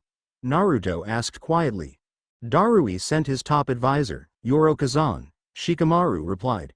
Reputation as a tactical genius and diplomat, but also rumored to possess an unusual bloodline limit. Let me guess something elemental. Dual nature. Lightning and earth simultaneously, not in combination but in parallel. Similar to what your friend Keita described about her own abilities. They reached Conference Room 3, where 2 Anbu stood guard outside. Naruto nodded to them as Shikamaru pushed open the door. Inside, 3 Cloud Shinobi waited. 2 were clearly bodyguards alert, positioned strategically, hands near weapons. The third, seated at the center of the long table, emanated calm authority. He was a man in his mid-30s with unusual features. Skin that seemed almost stone-like in texture on the left side of his face, while the right side occasionally flickered with tiny arcs of electricity. His hair was a striking silver gray despite his age, pulled back in a tight warrior's knot. Yoro Kazan, the man introduced himself, standing as Naruto entered. "Thank you for meeting me on such short notice, Uzumaki-san." Naruto took the seat across from him, Shikamaru settling nearby. "When someone travels all the way from the land of lightning to speak with me about elemental mastery, I make time." A subtle smile crossed Kazan's dual-textured face. "Direct. I appreciate that." He gestured to his bodyguards, who retreated to the far corner of the room. "What I have to discuss is sensitive. I believe you recently encountered a group calling themselves the Elemental Executioners." "That information is classified," Shikamaru interjected smoothly. "Of course," Kazan acknowledged. "As is the fact that the Cloud Village lost 3 bloodline users to the same group over the past year. The most recent disappearance was just 4 weeks ago, my own brother." The revelation hung in the air for a moment. Naruto studied the Cloud representative more carefully, noting the carefully controlled grief beneath his professional demeanor. "I'm sorry for your loss," Naruto said sincerely. "We recovered information about 17 victims. We're still in the process of identifying them all." Kazan nodded stiffly. "My brother's name was Yoro Raiden, 29 years old, with the same dual nature ability as myself, though his manifested as lightning and water." Naruto closed his eyes briefly, searching the impressions left by the absorbed chakra. Among the 17 distinct signatures was indeed one that matched the description: lightning that flowed like water, with a distinctly similar feel to the chakra sitting across from him now. He was one of them, Naruto confirmed quietly. "I felt his chakra signature during the confrontation." Kazan's composure wavered momentarily before he regained control. "Then it's true. The harmonizer absorbed the abilities of those he killed." "Yes. Though absorbed might be too simple a term. He literally incorporated parts of their bodies into his own." The Cloud representative's dual-natured face darkened. "That matches our intelligence. But what we don't know is whether the threat is truly over. Hence my presence here." "The harmonizer was destroyed," Naruto assured him. "The ritual was disrupted, the breach sealed, and the surviving cult members are in custody." "All of them?" Kazan pressed. "You're certain?" Something in his tone caught Naruto's attention. "You think some escaped?" It wasn't a question, and Kazan didn't treat it as one. He reached into his vest and withdrew a small scroll, which he placed on the table between them. 3 days ago, a remote outpost in the northern mountains of the Land of Lightning was attacked. All personnel were killed except one scout who was away during the assault. When he returned, he found this symbol burned into the ground. He unrolled the scroll to reveal a drawing of a familiar 5-pointed design, the same pattern the executioners had used at the convergence point. Naruto frowned. Could be a coincidence, or a copycat. "The bodies were drained of chakra in exactly the same manner as the previous victims," Kazan said flatly. "And the outpost housed a young Chunin with a rare bloodline, the ability to simultaneously use earth and wind chakra." Shikamaru leaned forward. "If the harmonizer was destroyed as Naruto reported, then someone else has either continued the cult's work or adopted their methods. Which is why the Raikage sent me personally," Kazan explained. "Not just as a diplomat, but as bait." Naruto's eyes widened slightly. "You're using yourself to draw them out." "My bloodline ability isn't common knowledge outside the Cloud Village," Kazan acknowledged. "But my presence here at a diplomatic summit, alongside other potential bloodline users from across the nations, would be an irresistible target if any executioners remain," Shikamaru finished, his analytical mind immediately grasping the strategy. Naruto considered the implications. If the Cloud Village was willing to risk one of their top advisors as bait, they must be taking the threat extremely seriously. "Does Kakashi know about this plan?" he asked. "The Hokage was informed of the possibility," Kazan replied carefully. "Though the final decision to implement it was made after we departed. The Raikage believed that too many people knowing the full details might compromise the operation." Shikamaru frowned. "Using a diplomatic mission as cover for an intelligence operation skirts dangerous territory, Kazan-san." "Desperate times," the Cloud representative replied, his expression grim. "My brother deserves justice, and the shinobi world needs to know if this threat persists." Naruto leaned back in his chair, studying the man across from him. There was something familiar about Kazan's determination, the same kind of focused resolve Naruto himself felt when protecting those he cared about. I understand wanting answers, Naruto said finally. But this approach puts other diplomats at risk. Innocent people who aren't part of your operation. Which is why I came to you first, Kazan responded. Your reputation precedes you, Uzumaki-san. If anyone can handle whatever remnants of the executioners might appear, it's the shinobi who defeated their leader. The flattery was obvious but sincere. Naruto glanced at Shikamaru, who gave a nearly imperceptible nod indicating he believed Kazan was being truthful, even if not completely forthcoming. I'll need to discuss this with the Hokage, Naruto decided. In the meantime, I'd like to know everything you have on the recent attack. And I mean everything, not just what you've been authorized to share. A hint of respect flashed in Kazan's dual-textured face. Of course. I brought complete documentation. He produced a sealed scroll from his vest, including autopsy reports and chakra analysis. As Naruto accepted the scroll, he felt a subtle disturbance in the natural flow of elemental energy around them, brief but unmistakable. His senses, heightened since absorbing the harmonizer's chaotic energy, detected something that normal chakra perception would have missed entirely. Someone else in the vicinity had just used a dual nature technique, someone who wasn't in the room. Maintaining a neutral expression, Naruto casually placed his palm on the table, sending a thin thread of earth chakra through the building's foundation. A sensory technique he developed allowed him to map vibrations and chakra signatures throughout the structure. There on the rooftop directly above them, a figure crouched in an observation position, chakra carefully suppressed but leaking minute traces of dual-natured energy similar to Kazan's but differently balanced. Tell me, Kazan-san, Naruto said conversationally, continuing the discussion while maintaining his sensory technique, does the Cloud Village often conduct surveillance on its own diplomatic representatives? The question caught the Cloud Ninja off guard. His eyes widened slightly before he recovered. I'm not sure what you mean. Because there's someone on the roof right now with a chakra signature remarkably similar to yours. A relative, perhaps? Another Yoro clan member? The mood in the room shifted instantly. Kazan's bodyguards tensed, hands moving to weapons. Shikamaru's shadow stretched slightly, ready to deploy. That's impossible, Kazan said, genuine confusion in his voice. I left my team at our assigned quarters except for these two guards. Naruto stood. Then we have a problem. Because whoever's up there isn't just watching, they're actively gathering chakra for a technique. Without waiting for a response, Naruto formed a single hand sign. A shadow clone appeared beside him, then disappeared in a flash of yellow light, a modified flying thunder god technique he'd recreated from his father's notes. On the rooftop, the observer had only a split second to register surprise before the clone materialized directly behind them. But the figure was prepared, spinning around with unexpected speed and striking the clone with a palm thrust that combined lightning's paralyzing effect with Earth's crushing weight. The clone dispelled instantly, but not before Naruto received its brief memory. A masked figure in nondescript dark clothing, with eyes that glowed with dual-colored chakra. We've got company, Naruto announced, already moving toward the window. Unknown assailant, definitely using dual nature techniques. Shikamaru, secure Kazan and his team. Before anyone could respond, the ceiling exploded inward as the masked figure dropped directly into the conference room.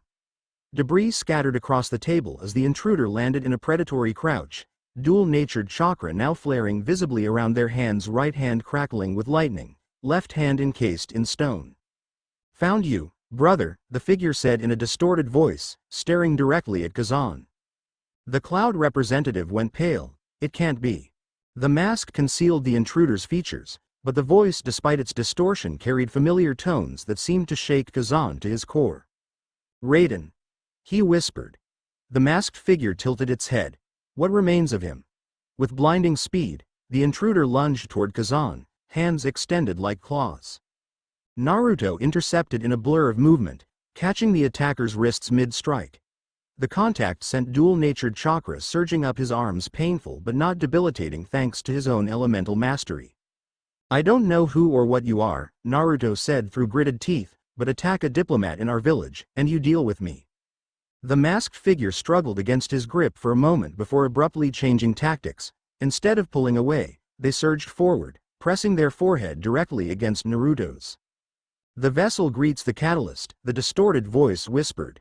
Before Naruto could process those words, a surge of foreign chakra attempted to invade his system, chaotic, corrupted energy that felt sickeningly familiar. The same twisted signature as the harmonizer's extraction technique, but refined and more focused. Naruto reacted instinctively, channeling a counterflow of perfectly harmonized elemental chakra that repelled the invasion. The backlash sent both him and the attacker flying apart, crashing into opposite walls of the conference room. The masked figure recovered first, flipping to their feet with unnatural agility. Interesting. You've already been touched by the primal force. They glanced toward Kazan, who was being sheltered by his bodyguards while Shikamaru attempted to trap the intruder with his shadow technique. Another time, brother. When the catalyst isn't protecting you. Before anyone could stop them, the intruder formed a complex hand sign one Naruto had never seen before, and their body began to dissolve into motes of elemental energy, each particle containing both lightning and earth chakra. Elemental dispersion, the figure announced as they disintegrated. A gift from the primal force to its faithful. We'll meet again at the summit, elemental sage. Within seconds, the intruder had completely dissolved, their chakra signature scattering to levels too diffused to track. Silence fell over the damaged conference room. The Anbu guards burst in seconds later, too late to be of any use. Naruto picked himself up, brushing debris from his clothing while processing what had just happened. That couldn't have been my brother, Kazan said, his voice unsteady. Raiden is dead. You confirmed it yourself. Naruto approached him slowly. I felt 17 distinct chakra signatures when I absorbed the harmonizer's energy. Your brother's was among them. But what? Kazan demanded. But the energy wasn't entirely consumed. The harmonizer was using those signatures to create something, the ritual, the breach. When I sealed it, I assumed all that energy was either absorbed by me or dispersed. Shikamaru's sharp mind made the connection immediately. You think some of it escaped? That the breach wasn't completely sealed? Or that something came through before I sealed it, Naruto admitted grimly. Something that could use the chakra signatures of the victims to create vessels. Kazan sank slowly back into his chair. That thing wasn't Raiden. It may have had echoes of his chakra, but my brother is gone. Yes, Naruto agreed, his tone gentle but firm. Whatever that was, it's using your brother's chakra signature and possibly his memories to manipulate you. Which means the threat of the primal force isn't over, it's evolved. He turned to Shikamaru. We need to inform Kakashi immediately, and I need to contact Sakura. Sakura? Shikamaru questioned. If that entity can recreate physical forms using harvested chakra signatures, we need to know exactly how it works. There's no better medical mind to analyze this. Kazan straightened, professionalism reasserting itself over personal shock. The 5-cage summit becomes even more critical now. If these echoes of the executioner's victims are targeting bloodline users, all 5 nations need to be on alert. Naruto nodded in agreement, but his mind was racing ahead to implications the others hadn't yet considered. The intruder had called him the catalyst, and claimed he'd been touched by the primal force. Somehow, his involvement at the convergence point had made him part of whatever was unfolding. And if entities could be created from the chakra of the dead, what did that mean for the 17 signatures he now carried within himself? The Konoha Hospital's research wing was eerily quiet at night. Most of the staff had gone home, leaving only essential personnel for overnight shifts. In a specialized laboratory on the top floor, Sakura Haruno bent over an advanced microscope, her pink hair tied back in a practical bun, green eyes narrowed in concentration. When the door slid open, she didn't look up, recognizing Naruto's chakra signature immediately. You're late, she observed, making a notation on her clipboard. Meeting with Kakashi ran long, he explained, crossing the room to stand beside her. Any progress? Sakura straightened, rubbing her lower back where tension had accumulated after hours hunched over equipment. Some. I analyzed the residual chakra samples you collected from the conference room. It's complicated. She gestured to a sealed container on a nearby table. Inside, faintly glowing particles floated in suspension, remnants of the intruder's elemental dispersion technique that Naruto had managed to capture. The dual nature chakra is definitely similar to what you described feeling from Yoro Raiden's signature, she continued. But it's been altered at a fundamental level. Like someone translated chakra into a different language, then back again, losing something in the process. Naruto leaned against a nearby counter. Could it actually be him? Reanimated somehow? Sakura shook her head firmly. No, this isn't Edo Tensei or any reanimation technique I've encountered. There's no biological component at all, it's pure chakra constructed to mimic physical form. More like an extremely sophisticated clone technique that's using the original chakra signature as a template. The intruder called me the catalyst, Naruto said thoughtfully. Said I'd been touched by the primal force. When they tried to use that extraction technique on me, it felt like the harmonizer's method, but more refined. This caught Sakura's full attention. She set down her clipboard and turned to face him directly. You didn't mention an extraction attempt in your report. It happened too quickly to be effective, Naruto explained. I countered it automatically. Still, I should examine you, she insisted, professional concern overriding their personal relationship, if there was any contamination. Already had Hinata check my chakra network, Naruto interrupted gently.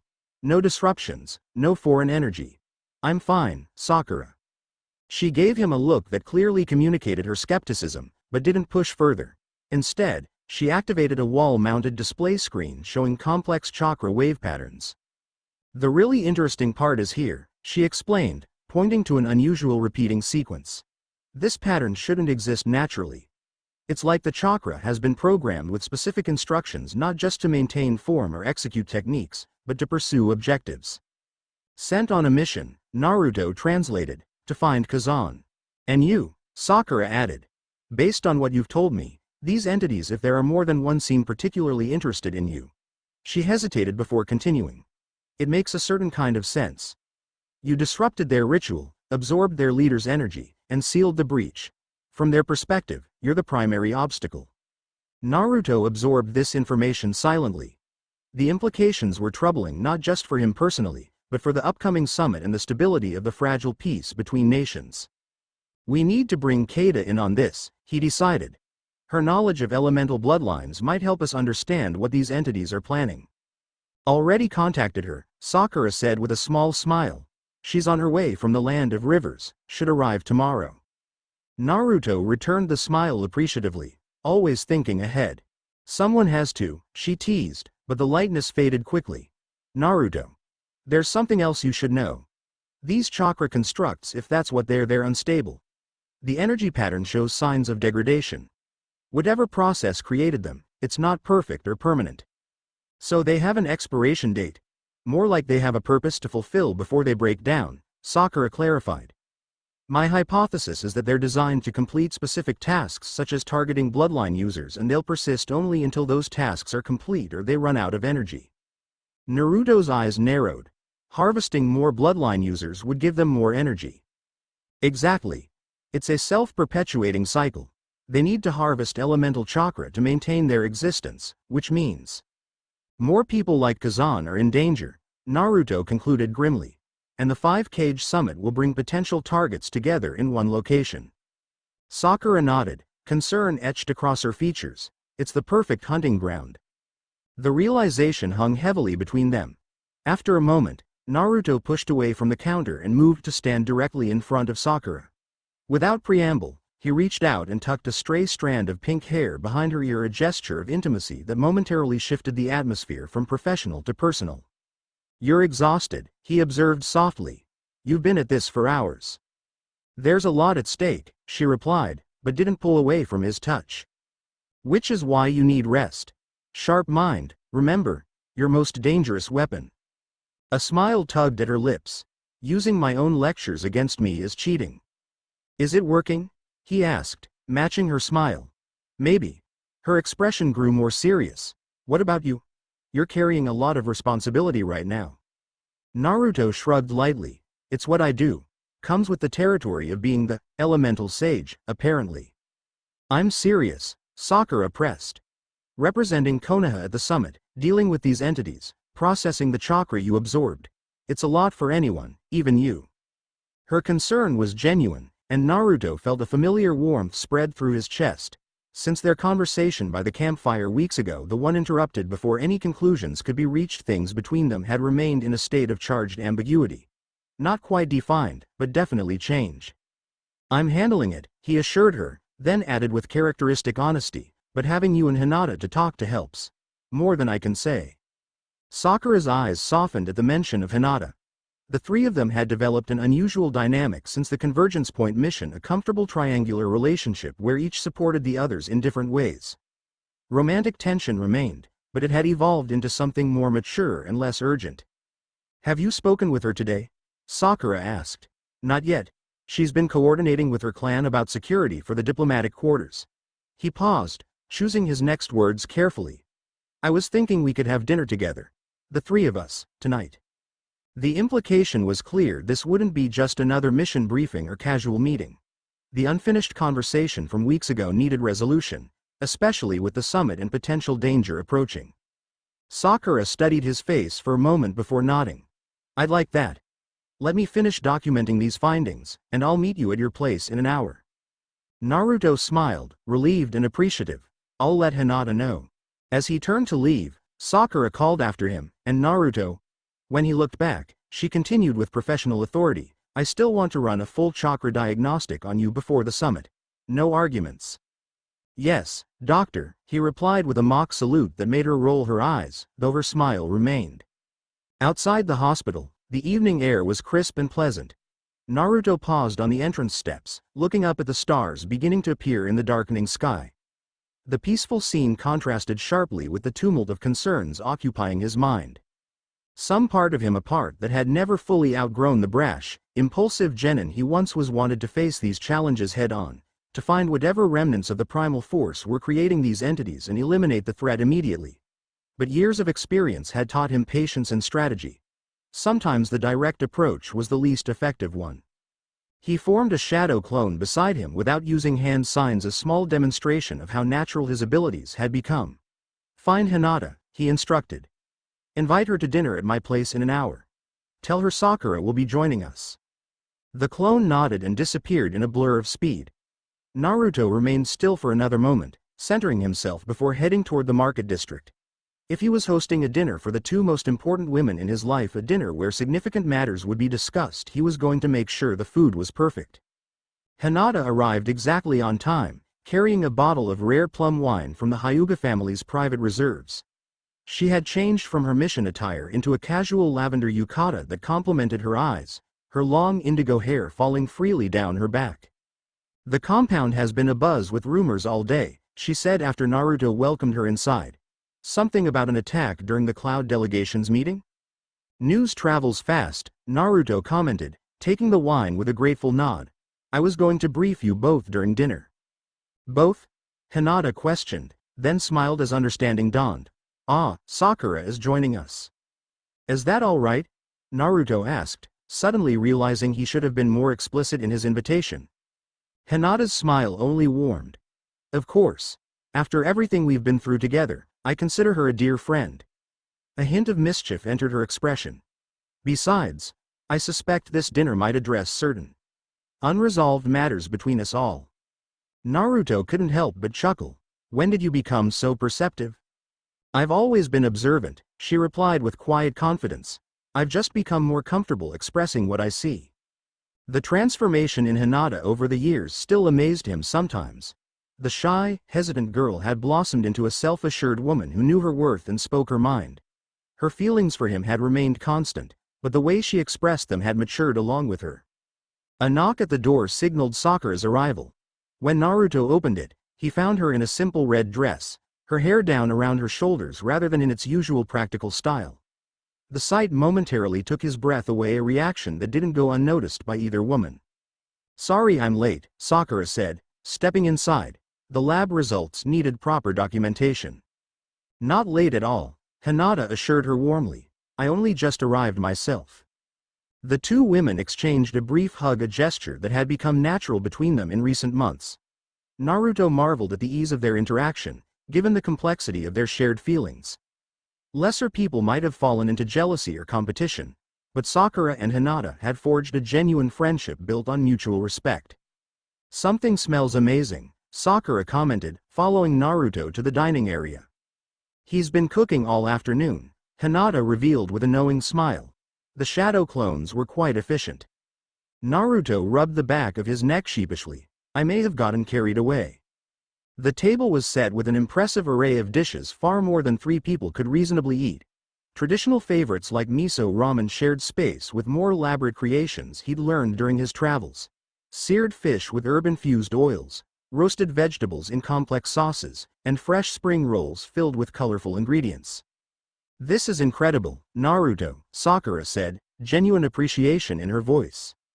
When did you learn to cook like this? Hinata asked, equally impressed. Traveling after the war taught me a lot, he explained, gesturing for them to sit. Food connects people across boundaries. I figured it was worth learning properly. As they settled around the table, Naruto poured the plum wine Hinata had brought. A comfortable silence fell as they each took their first sips, appreciating the rare vintage. So, Sakura finally said, are we going to address the elephant in the room before or after you tell us about today's attack? Direct as always, Naruto thought with affection. I figured we'd eat first, then talk about everything. Hinata nodded in agreement. A wise approach. These matters deserve our full attention. They ate with the easy camaraderie of people who had faced death together multiple times.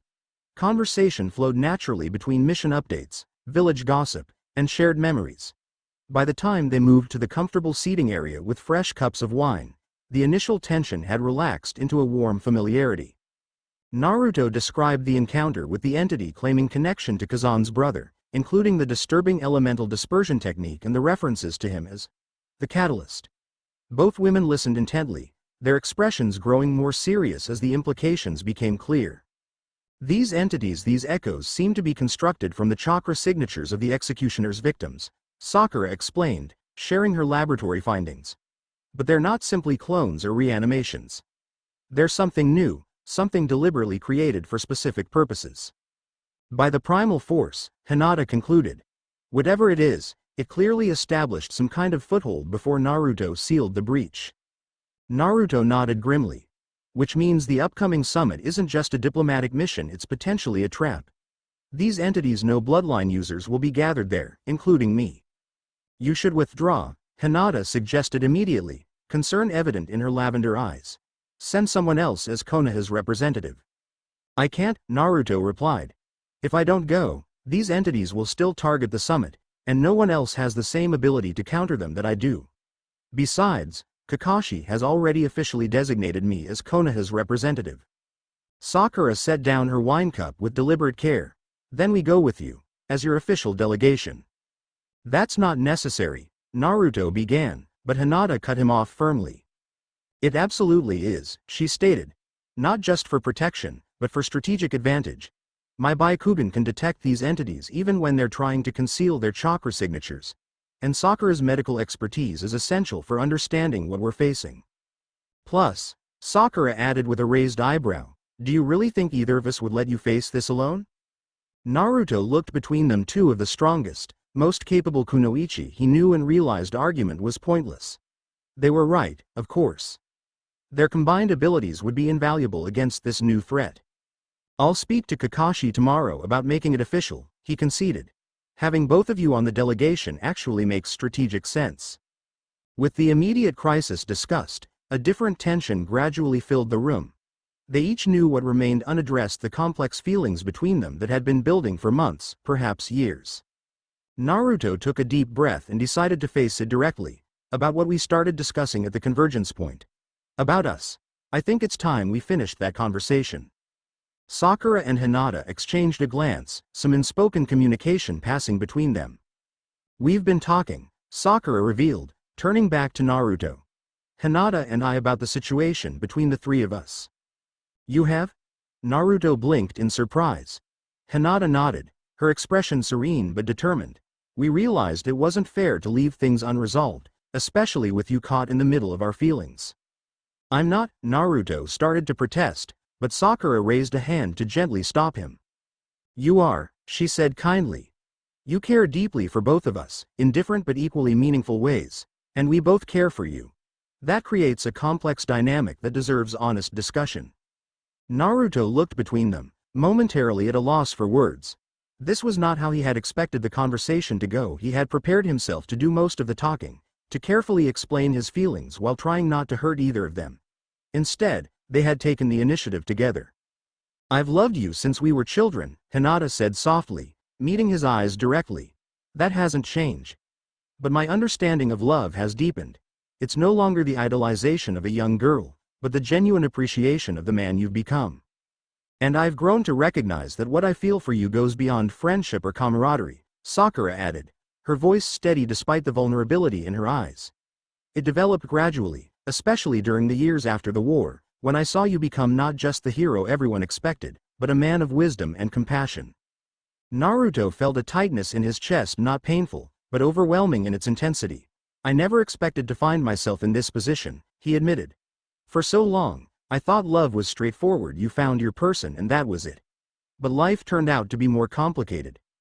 "Life usually is," Hinata observed with a gentle smile. "The truth is," Naruto continued, looking at each of them in turn, "I love you both. Differently, uniquely, but with equal depth. And I've been struggling with what that means. What's fair to ask of either of you?" A moment of silence followed his confession, not uncomfortable, but weighted with significance. Finally, Sakura spoke. "During the war, we all experienced loss and uncertainty. We learned how fragile life can be, how quickly happiness can be shattered." She reached out, taking one of Naruto's hands in hers. "That experience taught me not to cling to conventional expectations if they stand in the way of genuine connection." Hinata moved closer, taking Naruto's other hand. "The Hyuga have traditions that might seem unusual to outsiders. As I mentioned before, there are precedents for complex arrangements, especially for clan leaders or individuals of significant standing." Naruto looked between them, understanding dawning. "Are you suggesting?" "We're suggesting that happiness doesn't have to follow a predetermined path," Sakura clarified. "That the three of us might find a way forward together, rather than forcing a choice that would inevitably cause pain." "It wouldn't be without challenges," Hinata acknowledged. "Society has certain expectations. There would be gossip, judgment." "When has that ever stopped you?" Sakura asked Naruto with a knowing smile. "The pariah child who became the village hero. You've never let others' expectations define your path." Naruto felt a surge of emotion, gratitude, affection, and profound respect for these two extraordinary women. "I never want either of you to feel like you're settling for less than you deserve," he said earnestly. "You both should have someone's complete devotion." "Is devotion measured by exclusivity, or by depth?" Hinata asked philosophically. "I would rather share your heart fully than have someone else's partially." "And who's to say what arrangement brings the most happiness?" Sakura added. "We've all seen conventional relationships fall apart. What matters is honesty, respect, and commitment to each other's well-being." The conversation continued into the night, exploring possibilities, addressing concerns, and establishing boundaries. There were moments of vulnerability, bursts of laughter, and periods of thoughtful silence. But through it all ran a current of mutual respect that transformed what could have been awkward or painful into something affirming and hopeful. By the time they reached a natural conclusion, the moon hung high in the sky outside Naruto's windows. No final decisions had been made. They had agreed that such significant life choices deserved time and consideration, but a framework had been established. A promise to continue exploring this path together, with patience and honesty. As the evening wound down, Naruto found himself experiencing a sense of peace he hadn't expected. Whatever challenges awaited them both in their personal relationship and in the looming threat of the primal force's echoes, they would face them united. The land of Iron's mountainous terrain was blanketed in unseasonable snow as the Konoha delegation made their final approach to the Three Wolves Fortress, traditional site of the Five-Cage Summit. 6 days had passed since the encounter with the entity claiming connection to Yoro Raiden, and preparations for the summit had accelerated as a result. Naruto led the way along the narrow mountain path, with Hinata and Sakura flanking him. Behind them came a small security detail, 4 Anbu selected for both combat prowess and diplomatic discretion. Shikamaru had remained in Konoha, his strategic mind more valuable there in case of village-wide emergencies. "Anything unusual?" Naruto asked quietly, knowing Hinata had been periodically scanning the area with her Byakugan. "Multiple security details from all 5 nations," she reported.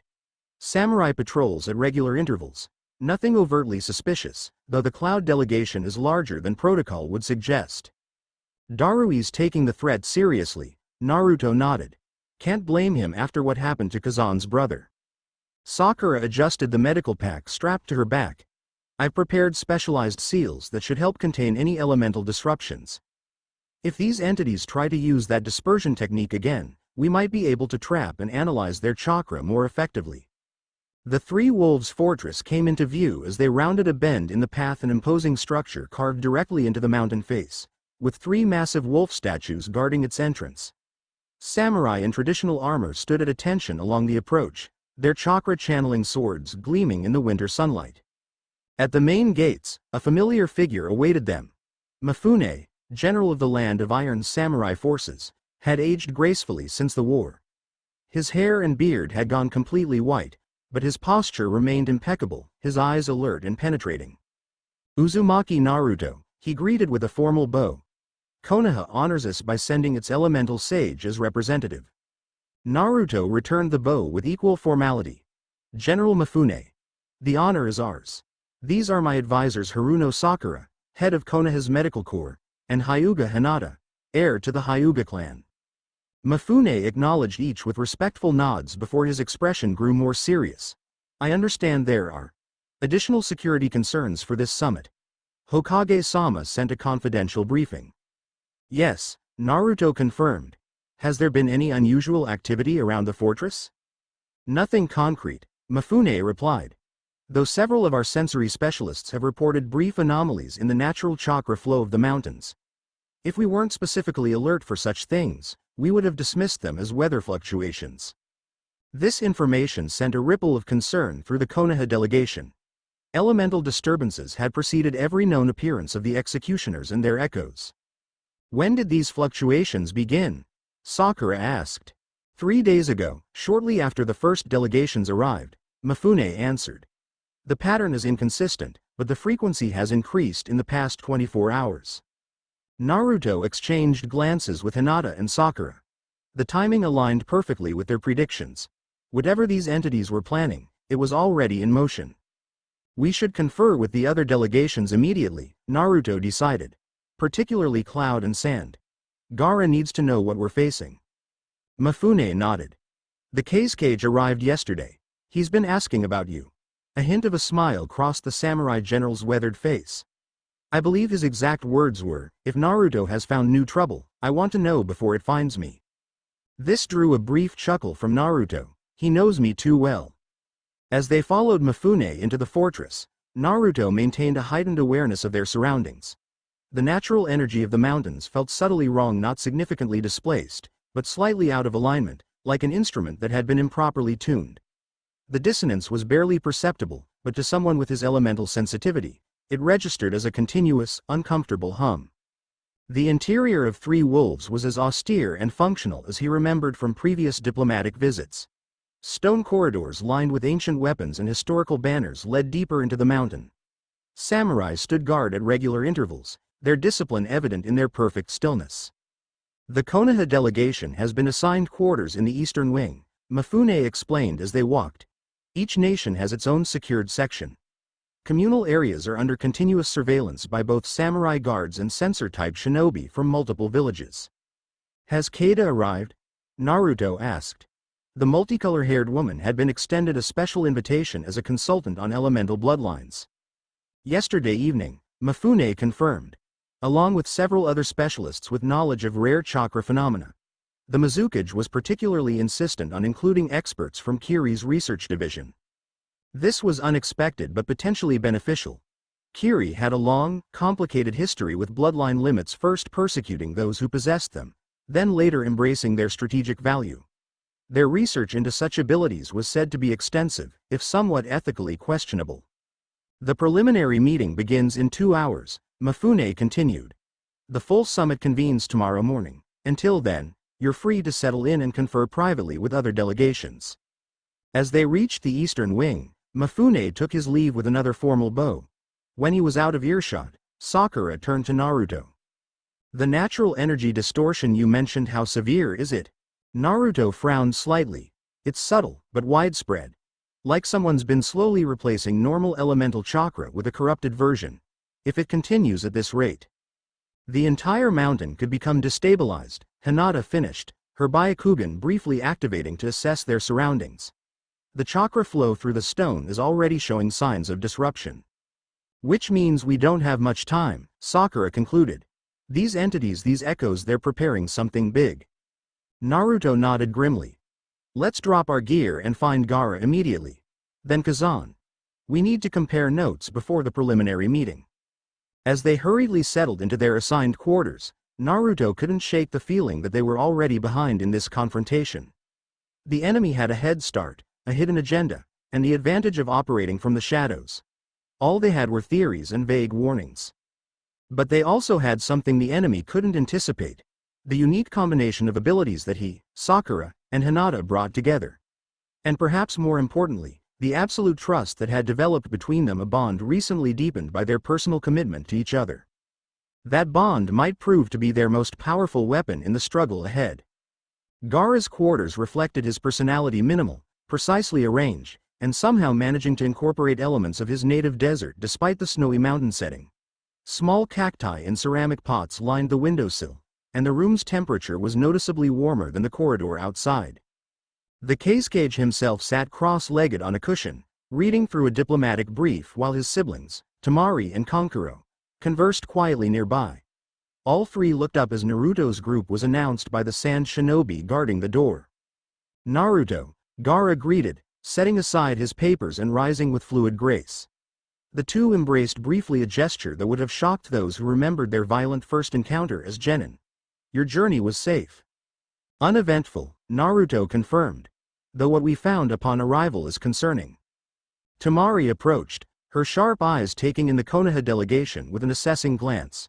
When her gaze landed on Hinata, a knowing smile briefly crossed her features, but she made no comment.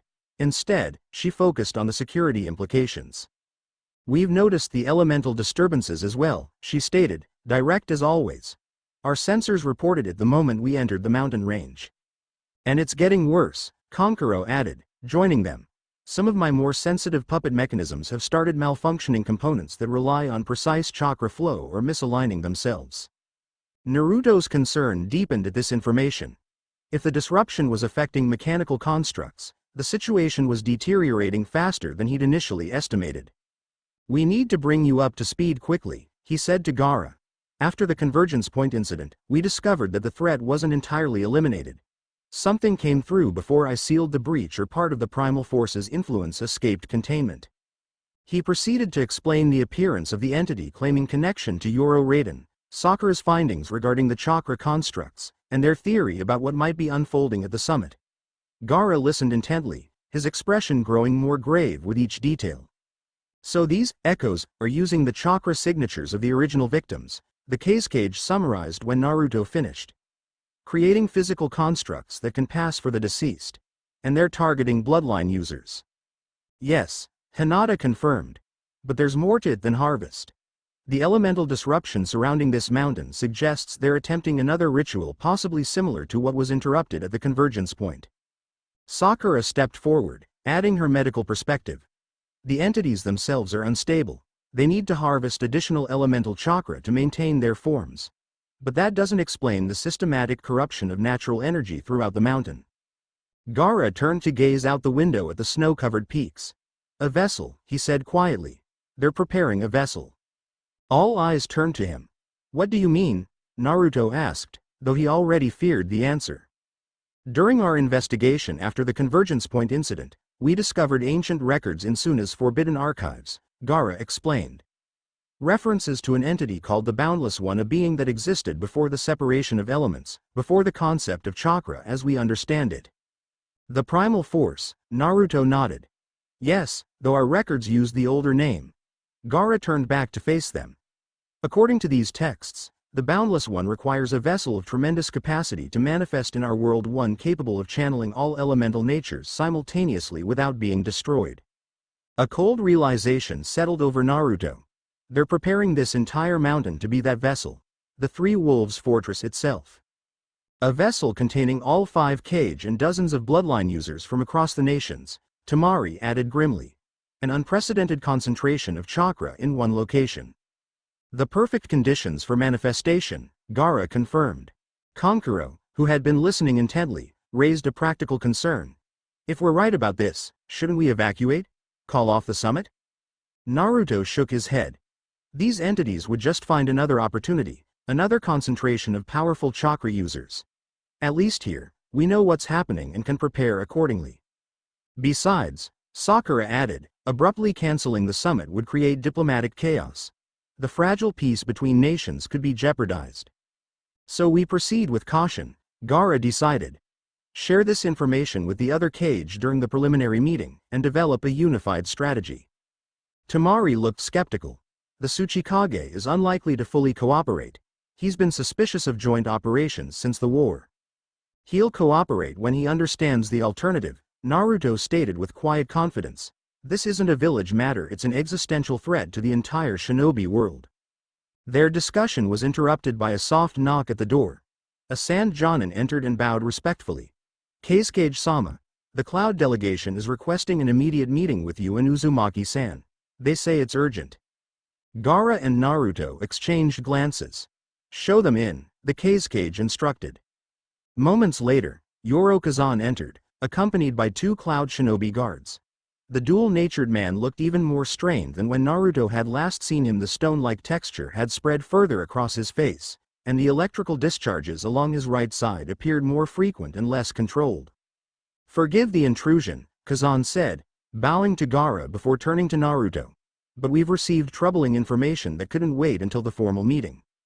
What's happened? Naruto asked, immediately noting the tension in the Cloud advisor's posture.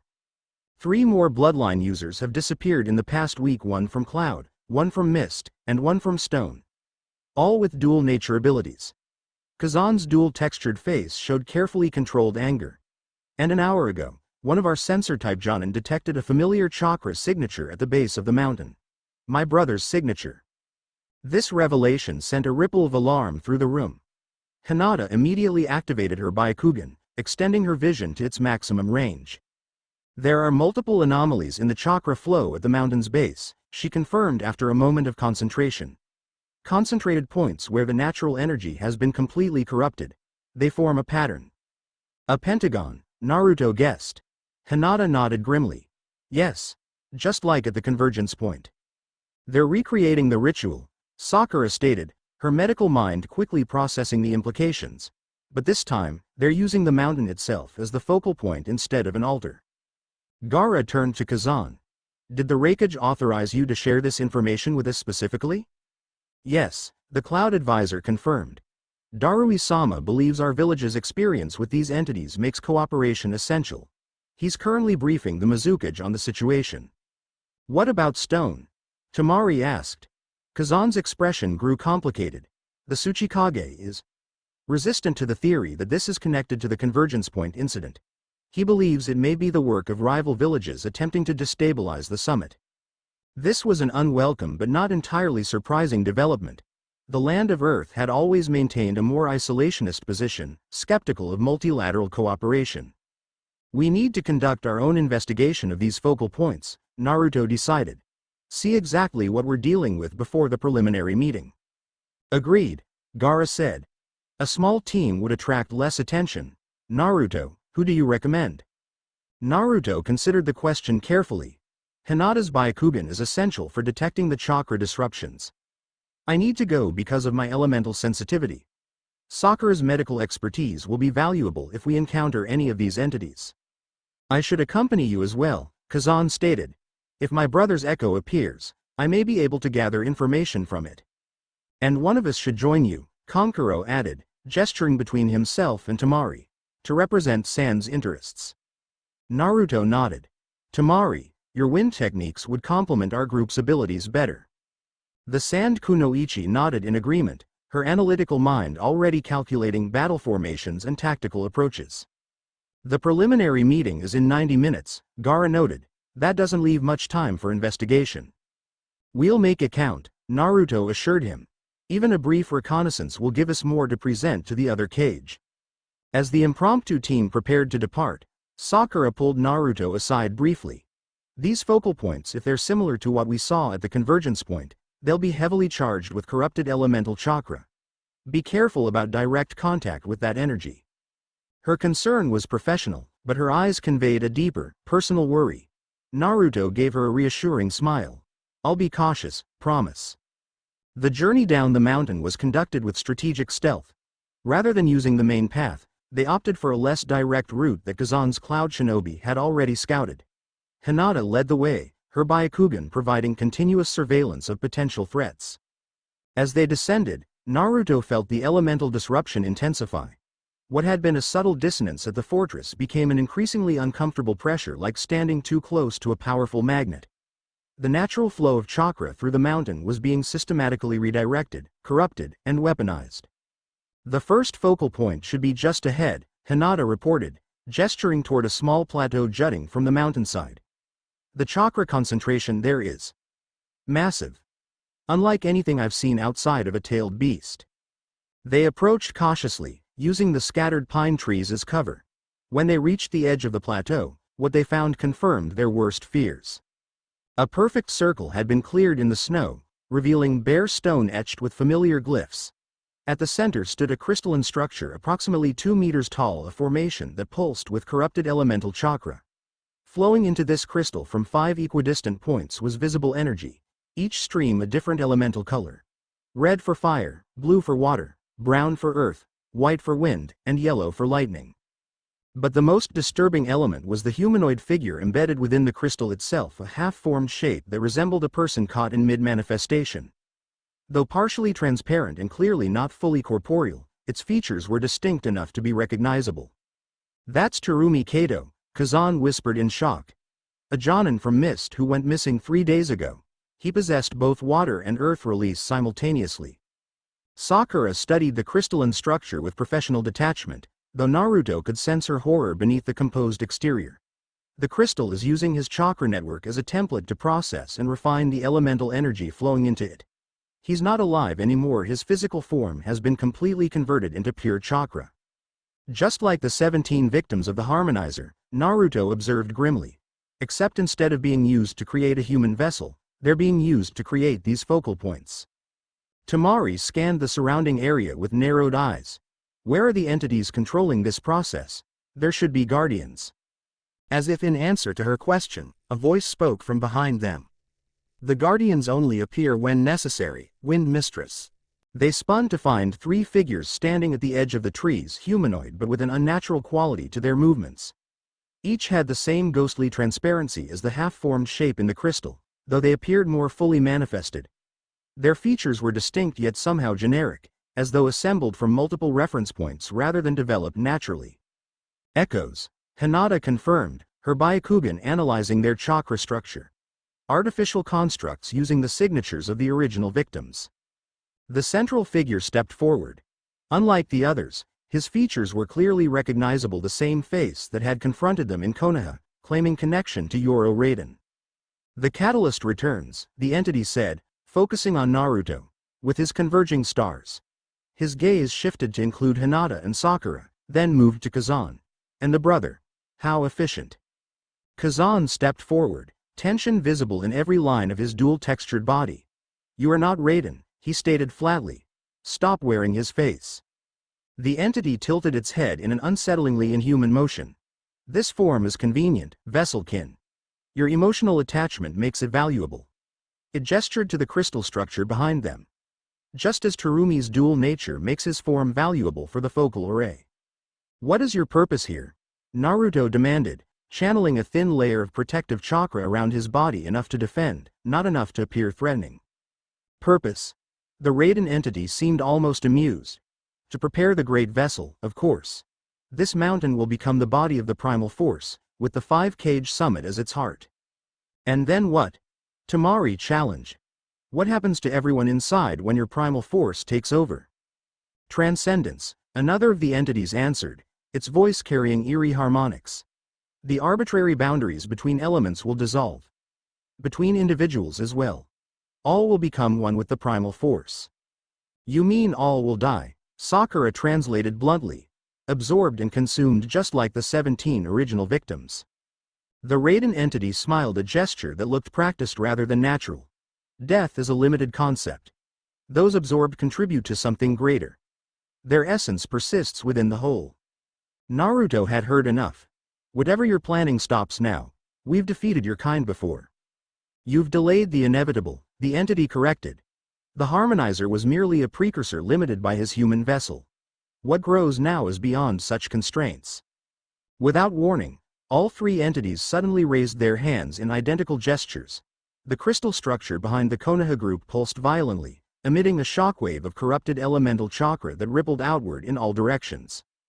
Naruto reacted instinctively, creating a barrier of perfectly harmonized elemental chakra that sheltered their group from the brunt of the energy. Hinata and Sakura immediately moved to flanking positions, while Temari and Kazan prepared offensive techniques.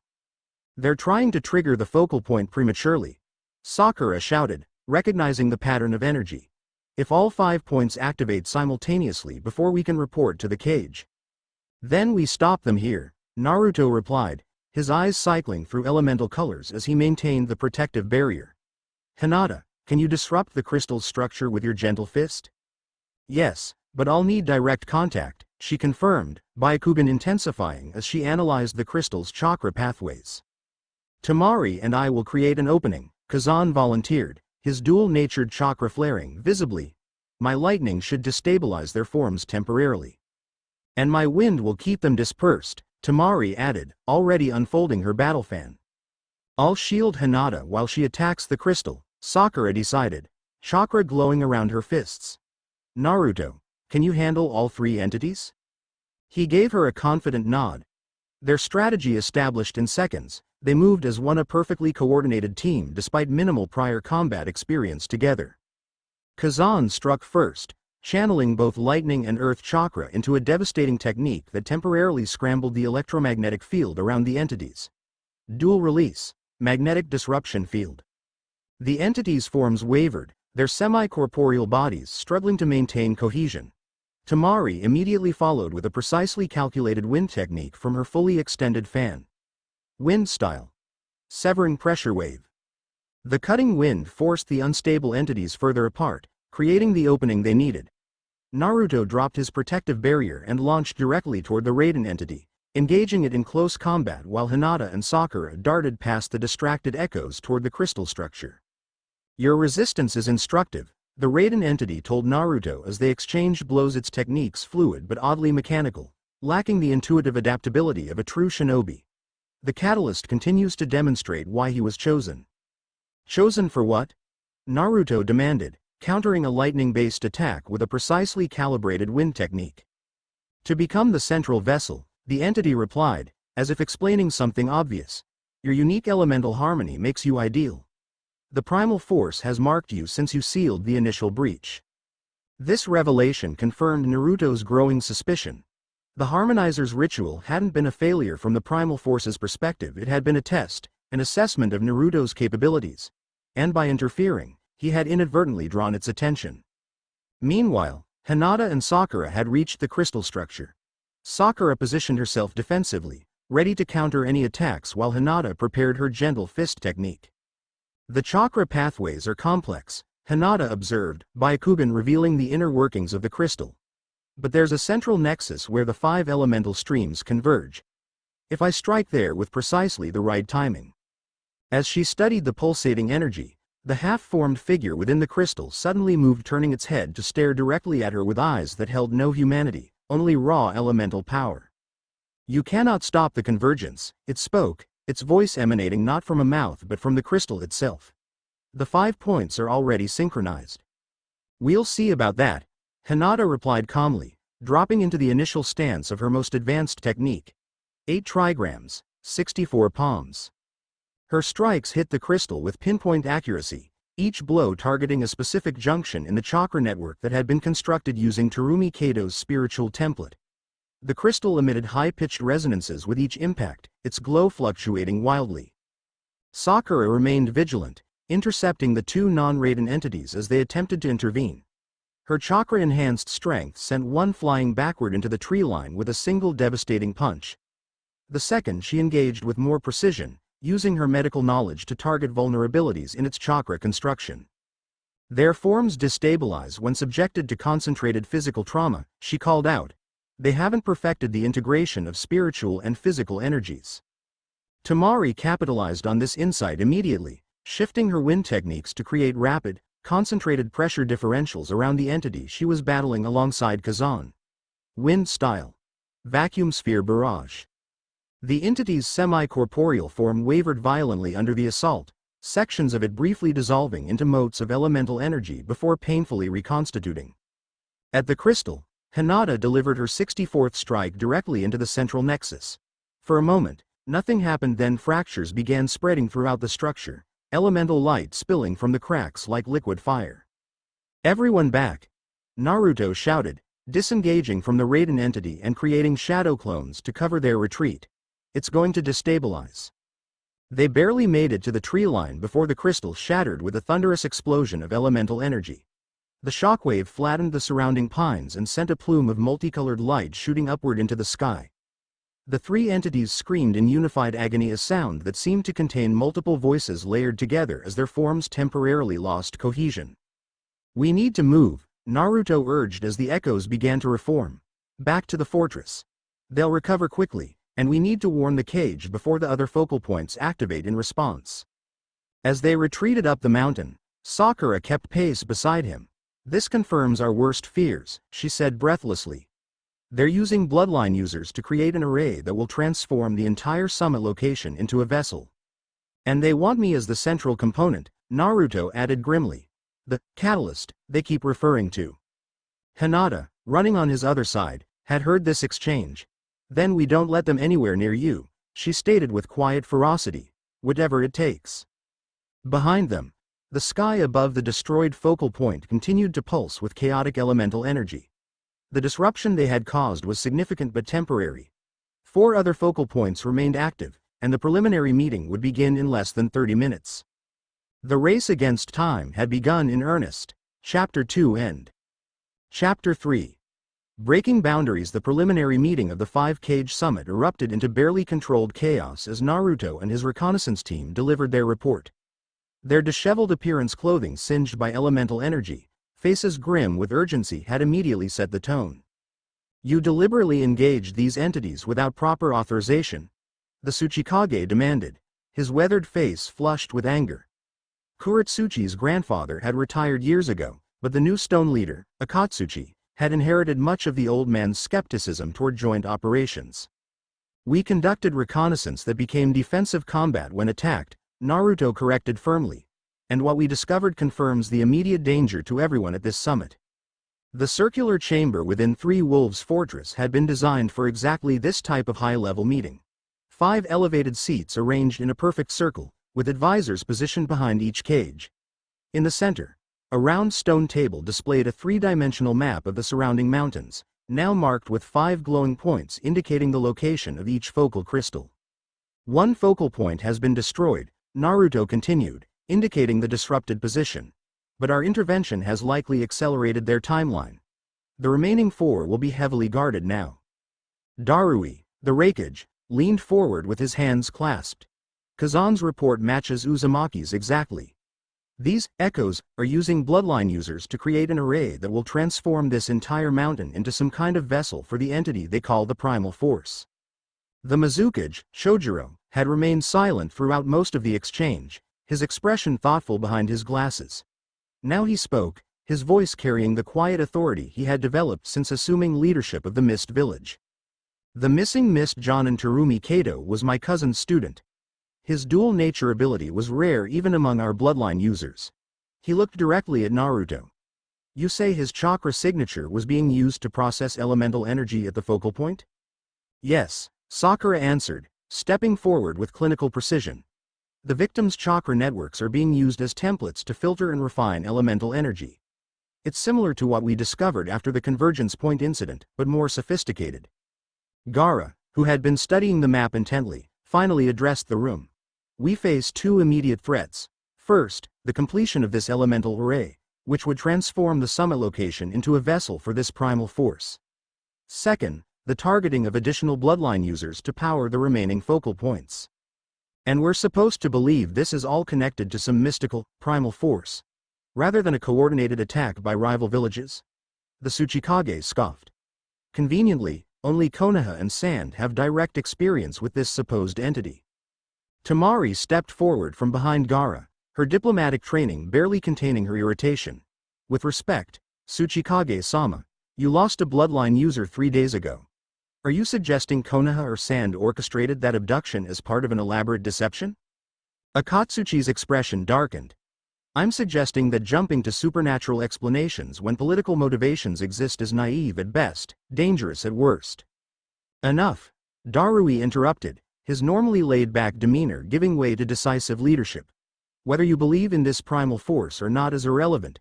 The threat to bloodline users and to this summit is real and immediate. We need action, not debates about the nature of the enemy. The Mizukage nodded in agreement.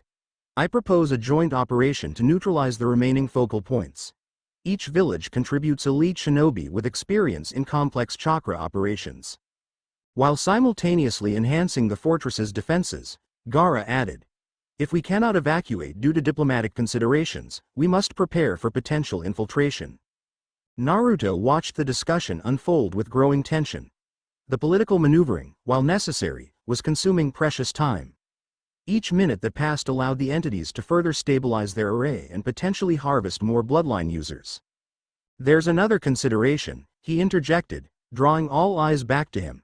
These entities have specifically identified me as their intended, central vessel, or catalyst.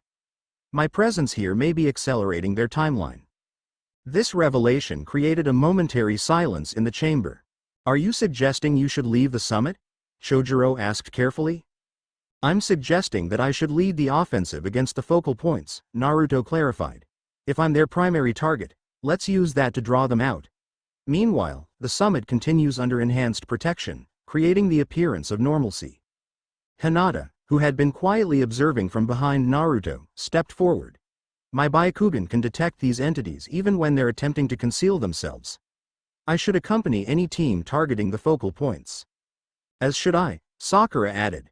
My medical expertise and combat abilities are specifically suited to countering their techniques. The Tsuchikage's suspicious gaze shifted between the three of them. How convenient that Konoha positions itself to lead this critical mission. One might almost think you engineered this crisis.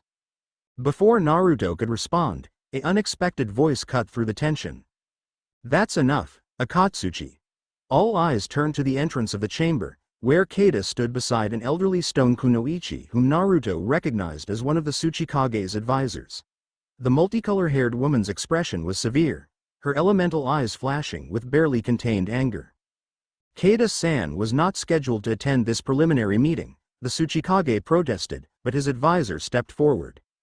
I invited her, Tsuchikage-sama, the elderly woman stated firmly. After what she shared with me, I believed her input was essential. Keita approached the central table, her unusual appearance drawing curious looks from those who hadn't met her previously. I've spent the past 3 weeks tracking elemental disruptions across the continent. The pattern is undeniable and matches exactly what Uzumaki described from the Convergence Point incident. She produced a scroll and unfurled it across the table, revealing a complex diagram of chakra flow patterns. These readings were taken from 27 different locations where elemental anomalies were reported. The signature is consistent and unprecedented, a systematic corruption of natural energy that defies all known chakra principles.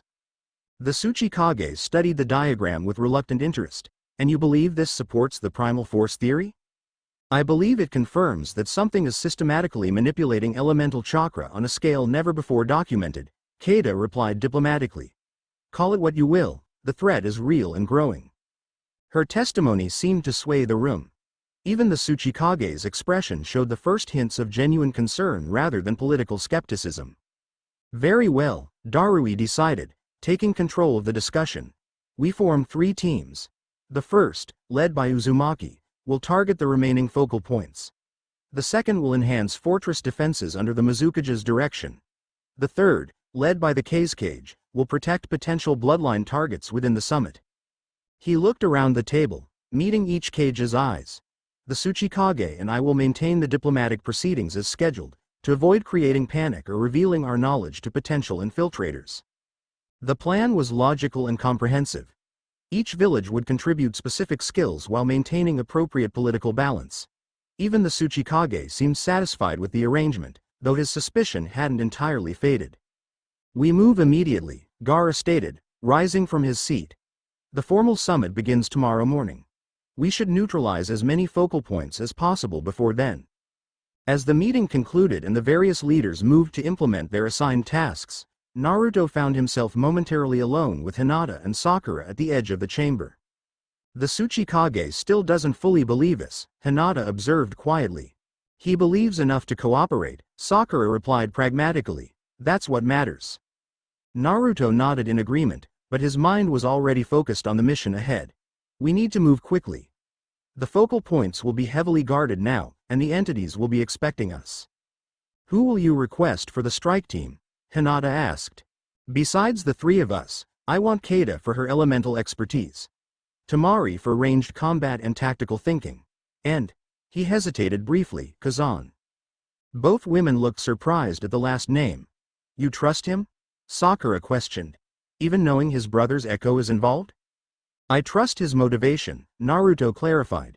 His grief and anger are genuine, as is his desire to stop these entities from using his brother's image. Plus, his dual nature abilities give us tactical advantages against their elemental techniques. Hinata considered this, then nodded. 6 is a good number. Small enough to move quickly, large enough to handle multiple threats. We'll need specialized equipment, Sakura added, her mind already cataloging requirements. Sealing scrolls calibrated for corrupted elemental energy, medical supplies for potential victims, communication devices that won't be affected by chakra disruption. 1 hour, Naruto decided. We meet at the eastern gate in 1 hour, fully equipped and briefed. He looked between them, his expression softening slightly. And be careful during preparations. These entities could have infiltrators anywhere in the fortress. The women nodded, understanding the implicit warning. As they separated to begin preparations, Naruto felt the weight of command settling over him. This wasn't just another mission, it was perhaps the most significant threat the shinobi world had faced since Kaguya's attempt to harvest all chakra. And unlike that conflict, where he had been one fighter among many, here he was both leader and primary target. The responsibility was enormous, but so was his determination. Whatever these entities wanted from him, they would find him a far more dangerous catalyst than they anticipated. The mountain air bit with unusual sharpness as Naruto's strike team assembled at the eastern gate. Snow had begun falling again, heavy flakes swirling in the wind, reducing visibility and complicating their mission. Yet the weather provided valuable cover. The same conditions that hindered them would help conceal their movements from the enemy. Our primary target is the northeastern focal point, Naruto explained, pointing to the location on a portable map generated by one of Keita's elemental techniques. The image, created from water vapor condensed into a floating display, showed the terrain in remarkable detail. It's the closest and, according to Hinata's Byakugan scan, the most actively developing of the 4 remaining points. The entities will have reinforced all focal points after our attack, Tamari cautioned, her analytical mind identifying potential complications. We should expect traps, sentries, and possibly ambushes along the approach. Agreed, Naruto nodded. Which is why we'll use a 3-phase strategy. First, Hinata provides long-range reconnaissance with her Byakugan. Then, Keita and I will create an elemental diversion to draw attention while the rest of you approach from the opposite direction. Finally, we converge simultaneously, overwhelming their defenses before they can react cohesively. The team studied the plan, each mentally reviewing their role. Sakura had equipped them all with specialized communication devices, tiny earpieces developed by Konoha's R&D division that used bone conduction rather than radio waves, making them immune to elemental disruption. Time estimate? Kazan asked, his dual-textured face even more pronounced in the cold mountain air. 40 minutes to reach the position, 15 minutes for reconnaissance, 10 minutes for the actual operation if all goes according to plan, Naruto replied. We need to neutralize all 4 focal points before dawn tomorrow, when the formal summit begins. Keita, who had been studying the elemental patterns in the falling snow, spoke up. The corruption is spreading faster than before.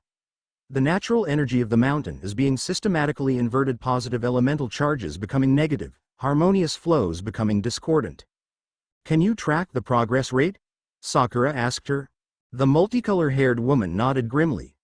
At current acceleration, the entire mountain's elemental structure will be corrupted by mid-morning tomorrow approximately, when all 5 kage would be gathered in the central chamber. This timeline confirmed their worst fears. The entities weren't just creating a vessel, they were creating a trap timed to ensnare all 5 cages simultaneously. Then we move now, Naruto decided. Stay in formation, maintain communication protocols, and remember our priority is neutralizing the focal points. Engaging the entities is secondary unless absolutely necessary.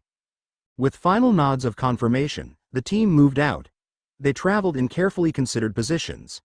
Hinata at point, her Byakugan providing advance warning of threats. Naruto and Keita immediately behind her, ready to counter elemental attacks. Sakura and Kazan in the middle with their specialized abilities, and Temari covering the rear with her long-range techniques. The descent through heavy snowfall was challenging but swift. Each member of the team was elite in their own right, accustomed to operating in adverse conditions. They moved with the silent efficiency that marked truly experienced shinobi, conserving energy, communicating with gestures when possible, and maintaining constant awareness of their surroundings. 20 minutes into their journey, Hinata signaled the first warning. Movement ahead, 2 kilometers. 3 figures patrolling a perimeter around the focal point. Their chakra signatures are unusual. Similar to the entities we encountered earlier, but less stable. Naruto signaled the team to halt, then moved forward to join Hinata at her observation position. Activating his own sensory abilities, he extended his perception toward the area she had indicated. What he felt made his blood run cold. They're not just entities, he said quietly. They're failed vessels. Attempts to create stable echoes that didn't fully form. Like prototypes, Sakura suggested, having moved up to join them. Imperfect versions created before they refined the process. Naruto nodded grimly. And they're in pain.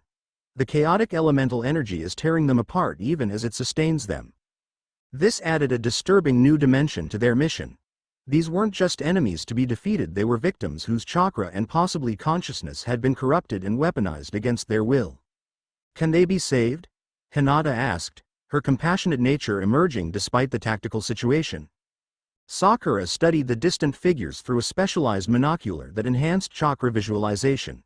I don't think so, she said finally, her medical assessment overriding personal hopes.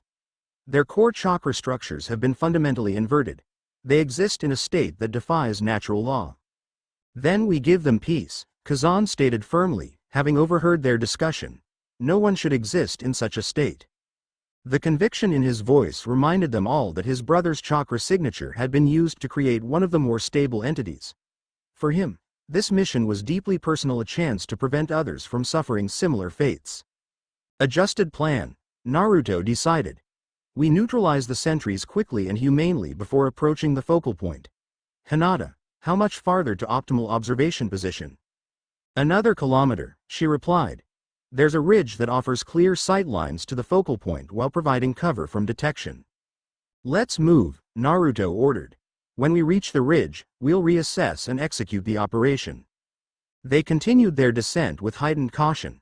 The snow had begun to thin, revealing patches of bare rock that complicated their silent approach.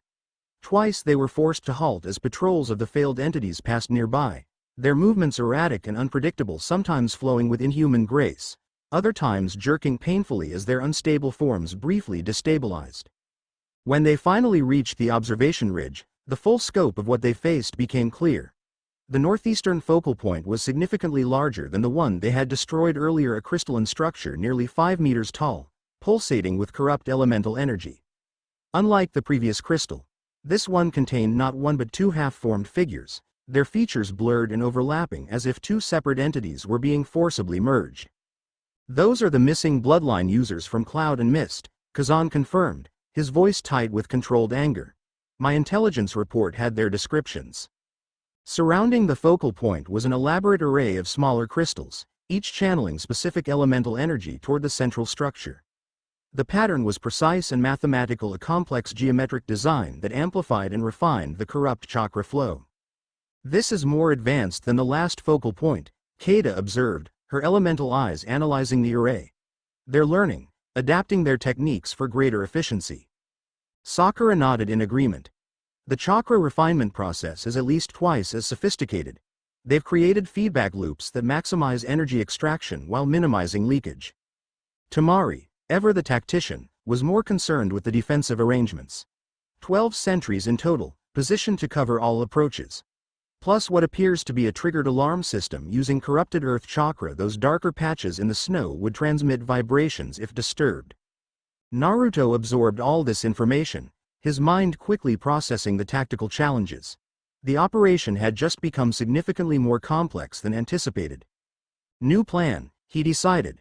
We can't risk a direct assault with so many variables. Instead, we use a systematic approach. He turned to Keita. Can you create an elemental distraction that would draw their attention without triggering their alarm system? The multicolor-haired woman considered this. Yes, but it would require precise timing and coordination. I can generate elemental phenomena that appear natural and usual but not immediately suspicious. Good. Hinata, can your Byakugan identify the central nexus of the crystal structure? The equivalent point to what you struck in the previous focal point? She studied the distant crystal intently, veins bulging around her eyes as she pushed her dojutsu to its limits. Yes, but it's more complex this time. There are multiple nexus points that would need to be struck simultaneously to destabilize the structure. How many? 3, she replied. Arranged in a triangle within the crystal's core. Naruto nodded, calculations running through his mind. Then we need 3 precision strikes delivered simultaneously. Hinata, Sakura, and I will handle those, while Temari, Kazan, and Keita manage the perimeter threats and escape route. The plan was rapidly taking shape, detailed, flexible, accounting for the complexity they faced. Each team member's unique abilities would be leveraged for maximum effect, creating a synchronized operation that minimized risk while maximizing impact. As Naruto outlined the specifics, he felt a subtle shift in the elemental energy surrounding them, a quickening of the corruption that had been gradually spreading through the mountain. The change was so slight that only someone with his sensitivity would have noticed it, but its implications were clear. The enemy's timeline was accelerating. We need to move now, he interrupted his own briefing. The corruption rate just increased. Something's happening at the other focal points. Hinata immediately expanded her Byakugan range to its absolute maximum, straining to observe the distant locations. Confirmed, she reported tensely. All remaining focal points are synchronizing their energy patterns. The array is beginning to stabilize as a unified system. This was exactly what they had feared, the individual focal points linking together to form a cohesive network. Once fully synchronized, destroying individual points would become exponentially more difficult. Execute immediately, Naruto ordered. Keita, initiate the elemental distraction. Everyone else, move to assigned positions and await my signal. The operation launched with practiced precision. Keita stepped to the edge of the ridge, her hands forming complex signs as she manipulated multiple elemental natures in careful sequence. The air around her rippled with controlled power as she created a series of natural-seeming but increasingly unusual phenomena at the western edge of the focal point's perimeter. First came a localized snow squall that twisted unnaturally against the prevailing wind. This was followed by small electrical discharges that danced between rock formations, creating audible crackling that drew the attention of several sentries. Finally, a controlled rockslide minor enough to appear natural but loud enough to demand investigation. As the sentries moved to investigate these disturbances, the rest of the team slipped into their attack positions. Naruto, Hinata, and Sakura approached the crystal from 3 different angles, each focusing on one of the nexus points Hinata had identified. Temari positioned herself on high ground, her fan ready to create cover or offensive attacks as needed. Kazan moved to intercept any sentries that might detect their approach. Communication remained minimal, short, coded phrases through their bone conduction devices, supplemented by hand signals when visual contact was possible. The synchronization of their movements spoke to both thorough planning and inherent understanding of each other's capabilities. Naruto reached his position first, concealed behind a stone outcropping just 30 meters from the crystal. From this vantage point, he could see the unnatural beauty of the structure, a geometric perfection that seemed to both attract and repel natural light. The half-formed figures within twisted slowly, as if trapped in a nightmare they couldn't escape. In position, he whispered into his communication device. Status? In position, Hinata confirmed from the opposite side. In position, Sakura added from her approach vector. Perimeter secure for the moment, Temari reported. But we have movement from the north, additional entities approaching. ETA 3 minutes. This added urgency to an already time-sensitive operation. Execute on my mark, Naruto instructed. 3, 2, 1 mark. All three moved simultaneously, covering the final distance to the crystal with explosive speed. The remaining sentries reacted immediately, but too late to intercept. Naruto reached his targeted nexus point and channeled a precisely calibrated burst of harmonized elemental chakra not to destroy, but to disrupt the corrupt energy flow. Hinata struck her nexus point with the refined precision of the gentle fist, her chakra control so exact that she could target specific pathways within the crystal's structure. Sakura delivered a perfectly calculated impact to her nexus, her monstrous strength modulated to create maximum internal disruption with minimal external damage. For a breathless moment, nothing happened. Then the crystal began to vibrate at an increasing frequency. Cracks appeared along its surface, leaking multicolored light that intensified rather than diminished as the structure destabilized. Back. Now. Naruto commanded, recognizing the signs of imminent catastrophic failure. The three primary strikers retreated rapidly as the crystal's vibration reached audible levels, a high-pitched whine that made the surrounding air shimmer. The sentries, realizing the threat to their focal point, abandoned all other concerns and rushed toward the crystal. Their movements became increasingly erratic as the disruption affected their own unstable forms, some literally coming apart at the seams as corrupt elemental energy spilled from ruptures in their pseudo-physical bodies. Temari created a massive gust of wind that both accelerated her teammates' retreat and temporarily disoriented the pursuing sentries. Additional entities have arrived, she warned. They're attempting to stabilize the crystal. From his retreating position, Naruto could see three more substantial entities, fully formed echoes rather than the failed vessels that had been patrolling approaching the destabilizing crystal. Their movements were synchronized and purposeful, hands weaving complex signs that seemed to momentarily slow the crystal's deterioration.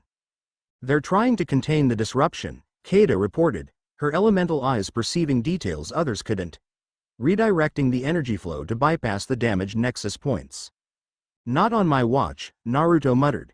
Without breaking stride in his retreat, he created three shadow clones that immediately broke formation and charged toward the stabilization effort. The clones engaged the entities directly, forcing them to defend themselves rather than continue their repair attempt.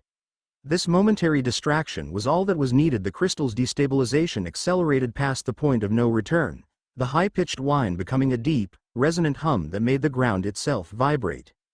Clear the area. Sakura shouted, recognizing the imminent energy release. Minimum safe distance 200 meters. The team converged on their designated extraction point just as the crystal reached critical failure. Unlike the previous focal point, this one didn't simply shatter, it imploded, drawing all surrounding energy inward before releasing it in a concentrated vertical beam that shot skyward with terrifying intensity. The beam cut through the clouds above, momentarily creating a perfect circle of clear sky surrounded by swirling storm clouds. The shockwave that followed knocked even the retreating team off their feet despite their considerable distance. Naruto instinctively created a protective chakra shield that absorbed the worst of the impact for those nearest him. As they regained their footing, the aftermath became visible. Where the crystal had stood was now a perfectly circular depression in the earth. The stone melted and reformed into glass-like smoothness. The sentries and entities that had been closest to the focal point had been completely obliterated, while those at the perimeter lay in various states of dissolution, their unstable forms finally coming apart without the crystal's sustaining energy. That was more dramatic than the first one, Temari observed, brushing snow and debris from her clothing. Because it was more advanced, Keita explained. The energy concentration was exponentially higher, and our simultaneous disruption of multiple nexus points created a cascade failure rather than a simple collapse. Hinata, who had been scanning the surrounding area with her Byakugan, suddenly tensed. Something's happening at the other focal points. They're adapting. What do you mean, adapting? Sakura asked sharply. The remaining three focal points are changing their energy signatures, Hinata elaborated, strain evident in her voice as she maintained extended Byakugan range. It's as if they're learning from each destruction, modifying their structures to prevent similar attacks. Naruto extended his own elemental senses, confirming Hinata's observation. The corruption was indeed shifting, becoming more sophisticated and resistant. What's more, the rate of spread was increasing despite the destruction of two focal points. They're compensating, he realized aloud. The array was designed with redundancy. Fewer focal points means each remaining one intensifies to maintain the overall energy requirement. Which means each subsequent point will be harder to destroy, Kazan concluded grimly, and potentially more dangerous when it fails. The implications settled heavily over the team. Their initial strategy systematically eliminating each focal point before the summit might not be viable if each destruction made the remaining points more resilient. We need to rethink our approach, Naruto decided. Return to the fortress and consult with the cage team before proceeding to the next focal point. As they gathered their equipment and prepared to ascend the mountain, Sakura approached Naruto privately. There's something else we need to consider, she said, her voice low. Did you notice the entities that tried to stabilize the crystal? Their formation was identical to certain medical ninjutsu patterns, specifically those used for emergency chakra pathway repair. Naruto frowned. You think they're adapting medical techniques for their purposes? Not just adapting, Sakura clarified. Perfectly replicating advanced medical ninjutsu that only a handful of specialists should know. That level of knowledge transfer shouldn't be possible for artificial constructs. The implication was disturbing. Unless they're not just using the victim's chakra signatures, Naruto said slowly, but accessing their memories and skills as well. Sakura nodded grimly. Exactly. Which means each bloodline user they harvest doesn't just provide raw power, they provide specialized knowledge that makes these entities increasingly dangerous. This revelation added yet another concerning dimension to their mission. If the entities were accumulating not just power but expertise from each victim, time was working against them in ways they hadn't anticipated. We need to move faster, Naruto decided. But also smarter. If these focal points are adapting, we need to hit all remaining points simultaneously rather than sequentially. That would require splitting our forces, Temari cautioned, having overheard the end of their conversation. 3 teams for 3 focal points. Risky with entities of this caliber. More risky than facing increasingly powerful focal points one by one? Kazan countered. I agree with Uzumaki. Simultaneous strikes are our best option now. The debate continued as they made their way back up the mountain, the successful destruction of the second focal point tempered by the realization that their challenge was growing more complex by the hour. What had begun as a straightforward, if dangerous, mission was evolving into a race against an enemy that learned from each encounter. And somewhere in the back of Naruto's mind, a troubling question lingered. If these entities were specifically targeting him as a central vessel, why hadn't they made a direct attempt to capture him yet? What were they waiting for? The aftermath of the second focal point's destruction created visible effects throughout the Three Wolves fortress. Sensitive equipment malfunctioned, lights flickered, and shinobi with chakra sensory abilities reported discomfort bordering on pain. The elemental disruption had sent ripples through the mountain's natural energy flow, temporarily destabilizing the already corrupted chakra patterns. In the secure command center established within the Cage's quarters, Naruto's team delivered their report to a sobering audience. Gaara, Chojuro, and representatives from the other villages listened with growing concern as the implications became clear. Adaptive resistance and accelerated corruption despite reduced focal points, Gaara summarized once they finished. This confirms our worst-case scenario. My sensor team reports similar findings, Chojuro added. The remaining focal points have already compensated for the 2 destroyed nodes. The overall corruption rate continues to increase. A holographic display in the center of the room created through a combination of sand and mist techniques showed the current status of the mountain's elemental structure.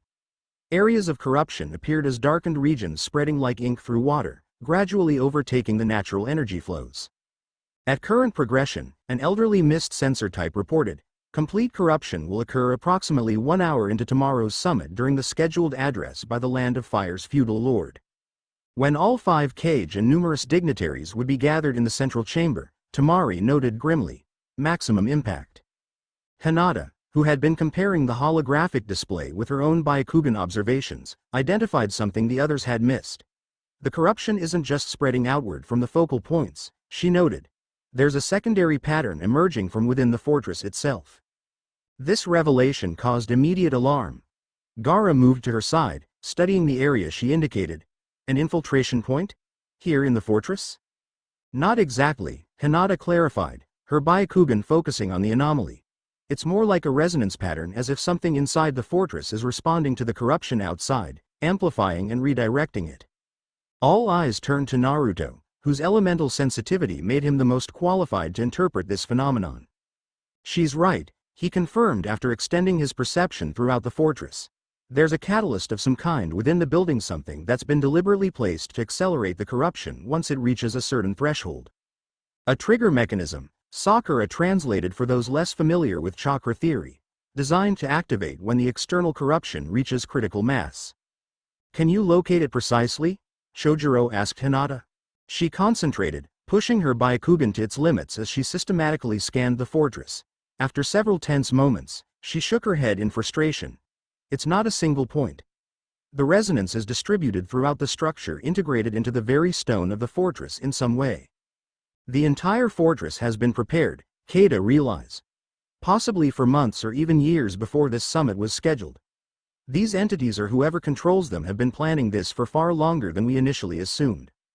This perspective shift cast their situation in an even more concerning light. If the preparation had begun long before the convergence point incident, then whatever had emerged through that breach wasn't the origin of the threat, merely its most recent manifestation. We need to modify our strategy, Gaara decided.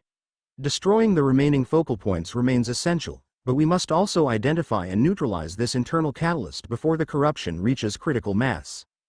Agreed, Shojiro said. I propose 3 simultaneous operations: focal point neutralization, internal catalyst location and removal, and evacuation preparation in case both primary objectives fail. The Tsuchikage and Raikage should be informed immediately, Naruto added. Even if Akatsuchi remains skeptical about the primal force, he needs to understand the immediate threat to the summit. The planning proceeded with urgent efficiency, each village contributing specialized shinobi to the various teams.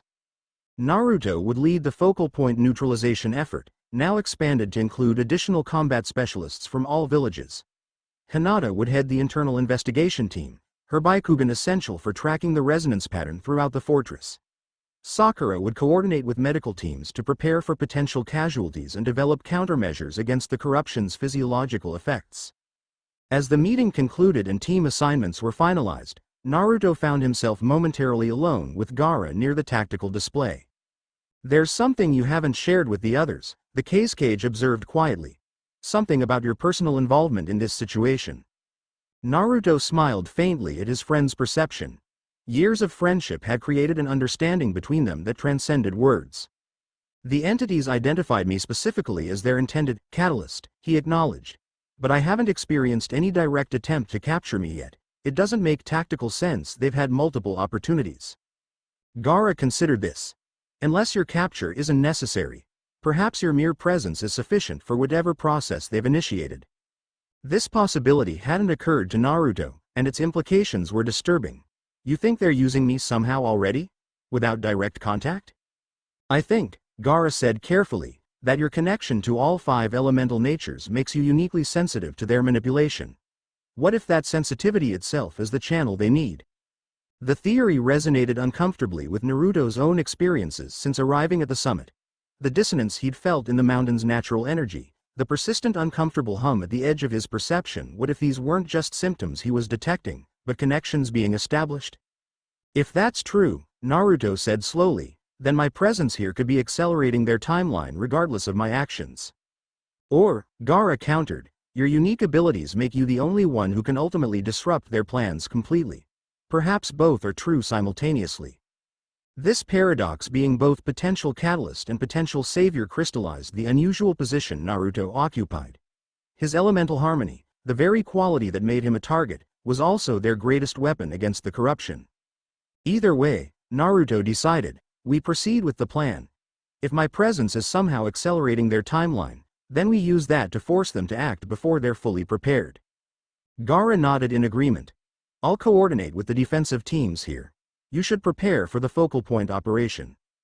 As they parted ways, each to their assigned responsibilities, Naruto felt a renewed sense of urgency. Whether he was unwittingly contributing to the threat or not, their course was clear: neutralize the focal points, locate the internal catalyst, and protect the summit at all costs. He made his way through the fortress corridors toward the staging area where the assault teams were gathering. The path took him past the medical wing, where Sakura was already coordinating with medical nin from various villages. Through the open door, he could see her in her element, confident, authoritative, directing others with the precision born of both expertise and natural leadership. For a brief moment, their eyes met across the busy room. No words were needed. Her slight nod conveyed both professional confidence and personal connection. In that small gesture was the understanding they shared that each had responsibilities that might keep them apart, but their bond remained unbroken. Further along, he passed a checkpoint where Hinata was briefing her investigation team. Her Byakugan was active as she used a three-dimensional model of the fortress to indicate search patterns and priority areas. The Hyuga princess had grown into her leadership role with remarkable grace, her quiet authority commanding respect without demanding it. She sensed his presence immediately, her Byakugan's near 360-degree vision making stealth impossible.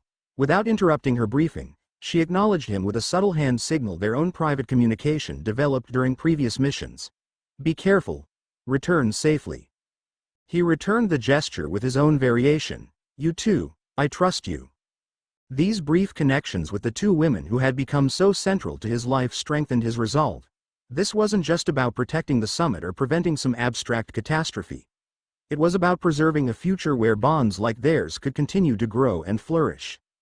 At the staging area, the assault teams were making final preparations. The group had expanded significantly since the earlier operation, now including 24 elite shinobi drawn from all 5 villages. They had been organized into 3 strike teams, each targeting one of the remaining focal points. Kazan approached as Naruto entered, the Cloud Advisor's dual-textured face set with grim determination. "Teams are prepped and ready for briefing. We've incorporated the intelligence from the previous operation into our approach." "Good," Naruto acknowledged. "And the simultaneous strike timing?" Synchronized through these, Kazan held up his wrist, showing a specialized timepiece developed by Cloud's technology division. Chakra-insulated chronometers that won't be affected by the corruption. All team leaders are equipped with them. Naruto nodded appreciatively. Despite their philosophical differences, the 5 great nations had developed impressive specialized technologies that complemented each other well when they collaborated. "Listen up," he called, drawing the attention of the assembled shinobi. The conversations quieted immediately as all eyes turned to him. "You've all been briefed on the situation," he began. 3 focal points remain active, accelerating the corruption of this mountain's natural energy. Our mission is simple in concept, complex in execution: destroy all 3 simultaneously to prevent adaptation and reinforcement.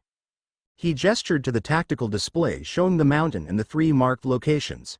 Each team has been assigned based on complementary abilities and familiarity with specific terrain types. Team 1 will target the northwestern point, located in the glacier field. Team 2 takes the southern point in the ravine system.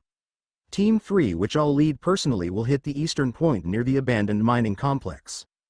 As he outlined specific tactical approaches for each location, Naruto was struck by the unified focus of these shinobi from different villages. The political tensions that typically defined inter-village relations had been temporarily set aside in the face of this common threat. It was a reminder of what the allied shinobi forces had achieved during the war, proof that cooperation was possible when survival depended on it. "Time is critical," he emphasized as he concluded the briefing. "The corruption accelerates with each passing hour. We move out immediately, maintain communication protocols, and strike precisely at the coordinated time. Questions?" A stone Jonin raised his hand. "Intelligence suggests these entities are learning from each encounter. Should we anticipate completely new defensive strategies?" "Yes," Naruto confirmed. "Which is why each team includes shinobi who participated in the previous operations and those who didn't. Fresh perspectives combined with experience. Don't rely solely on what worked before, adapt to what you find." After addressing a few more tactical questions, Naruto gave the order to move out. The teams departed through different exits, maintaining communication silence except for essential updates. Team 3 Naruto's group included Keita, Tamari, Kazan, and 6 additional elite shinobi selected for their specialized abilities. As they descended the eastern face of the mountain, Naruto found himself fighting an increasing sense of wrongness in the elemental flows around them. The corruption had deepened significantly in just the few hours since their last operation, the natural harmony of the mountain's chakra now distinctly discordant. "You feel it too," Keita observed, moving alongside him. Her elemental eyes shifted through colors more rapidly than usual, a sign of her own discomfort with the disruption.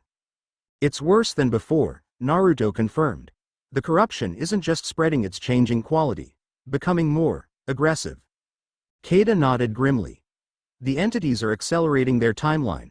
They know we're onto them, so they're pushing harder. This was always a race against time, but now the finish line is moving closer.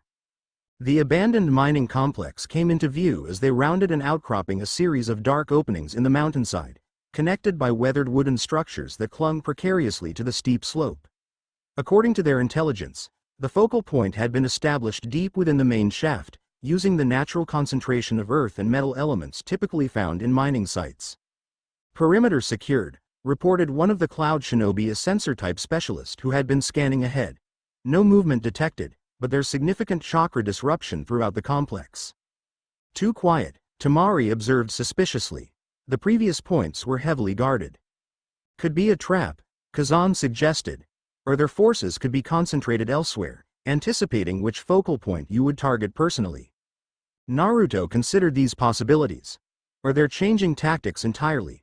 Keita, can you sense any elemental signatures that match the entities we've encountered? The multicolor-haired woman closed her eyes, extending her specialized perception. After a moment, she shook her head. Nothing definitive. The corruption makes it difficult to distinguish individual signatures from the background distortion. We proceed with maximum caution, Naruto decided. Full sensory array active, triple redundancy on all checks. If it is a trap, we need to identify it before commitment.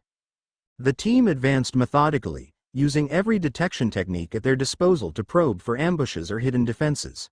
Nothing obvious materialized, which only heightened their suspicion. The previous focal points had been aggressively protected. This apparent absence of defense made no tactical sense unless something fundamental had changed. At the entrance to the main shaft, they paused for a final assessment.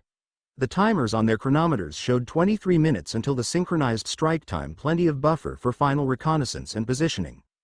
I'll take point, Naruto decided. My shadow clones can absorb any initial traps or attacks without risking team members.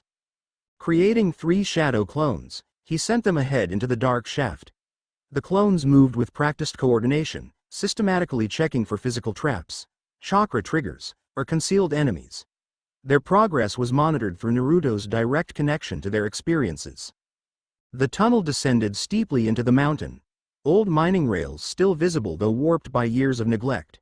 Support beams creaked ominously, weakened by moisture and time. The air grew increasingly dense with corrupt elemental chakra as they descended, creating a palpable pressure that even non-sensor types could feel. Primary chamber ahead, Naruto reported as his clone's observations reached him. Focal point visible, configuration similar to previous but different somehow. Different how? Kazan asked sharply. It's incomplete. Naruto frowned, trying to interpret what his clones were seeing. The crystal structure is there, but it doesn't contain any harvested bloodline users. It's empty. This was unprecedented and concerning. The previous focal points had been powered by the corrupted chakra of captured bloodline users. Without that core, how was this one functioning? We need visual confirmation, Tamari decided. Advanced positioning, maintain strike readiness. The team moved forward into the main chamber, their caution shifting to shock as they beheld the focal point. The crystal structure stood in the center of the expansive mining cavern, but unlike its predecessors, it contained no half-formed figures. Instead, it pulsed with pure elemental energy that seemed to be drawn directly from the surrounding stone. It's using the mountain itself, Keita realized, her elemental eyes wide with understanding. This isn't just a focal point, it's a direct tap into the mountain's natural chakra network. Naruto extended his sensory perception, confirming her assessment. Rather than processing chakra through a bloodline user's template, this crystal was directly corrupting and redirecting the mountain's inherent elemental energy. It was both more primitive and more elegant than the previous designs, less complex but potentially more powerful due to the direct access to such a massive natural chakra reserve. This changes our approach, he said, studying the crystal carefully. Without a bloodline user's chakra network as a template, the nexus points will be arranged differently.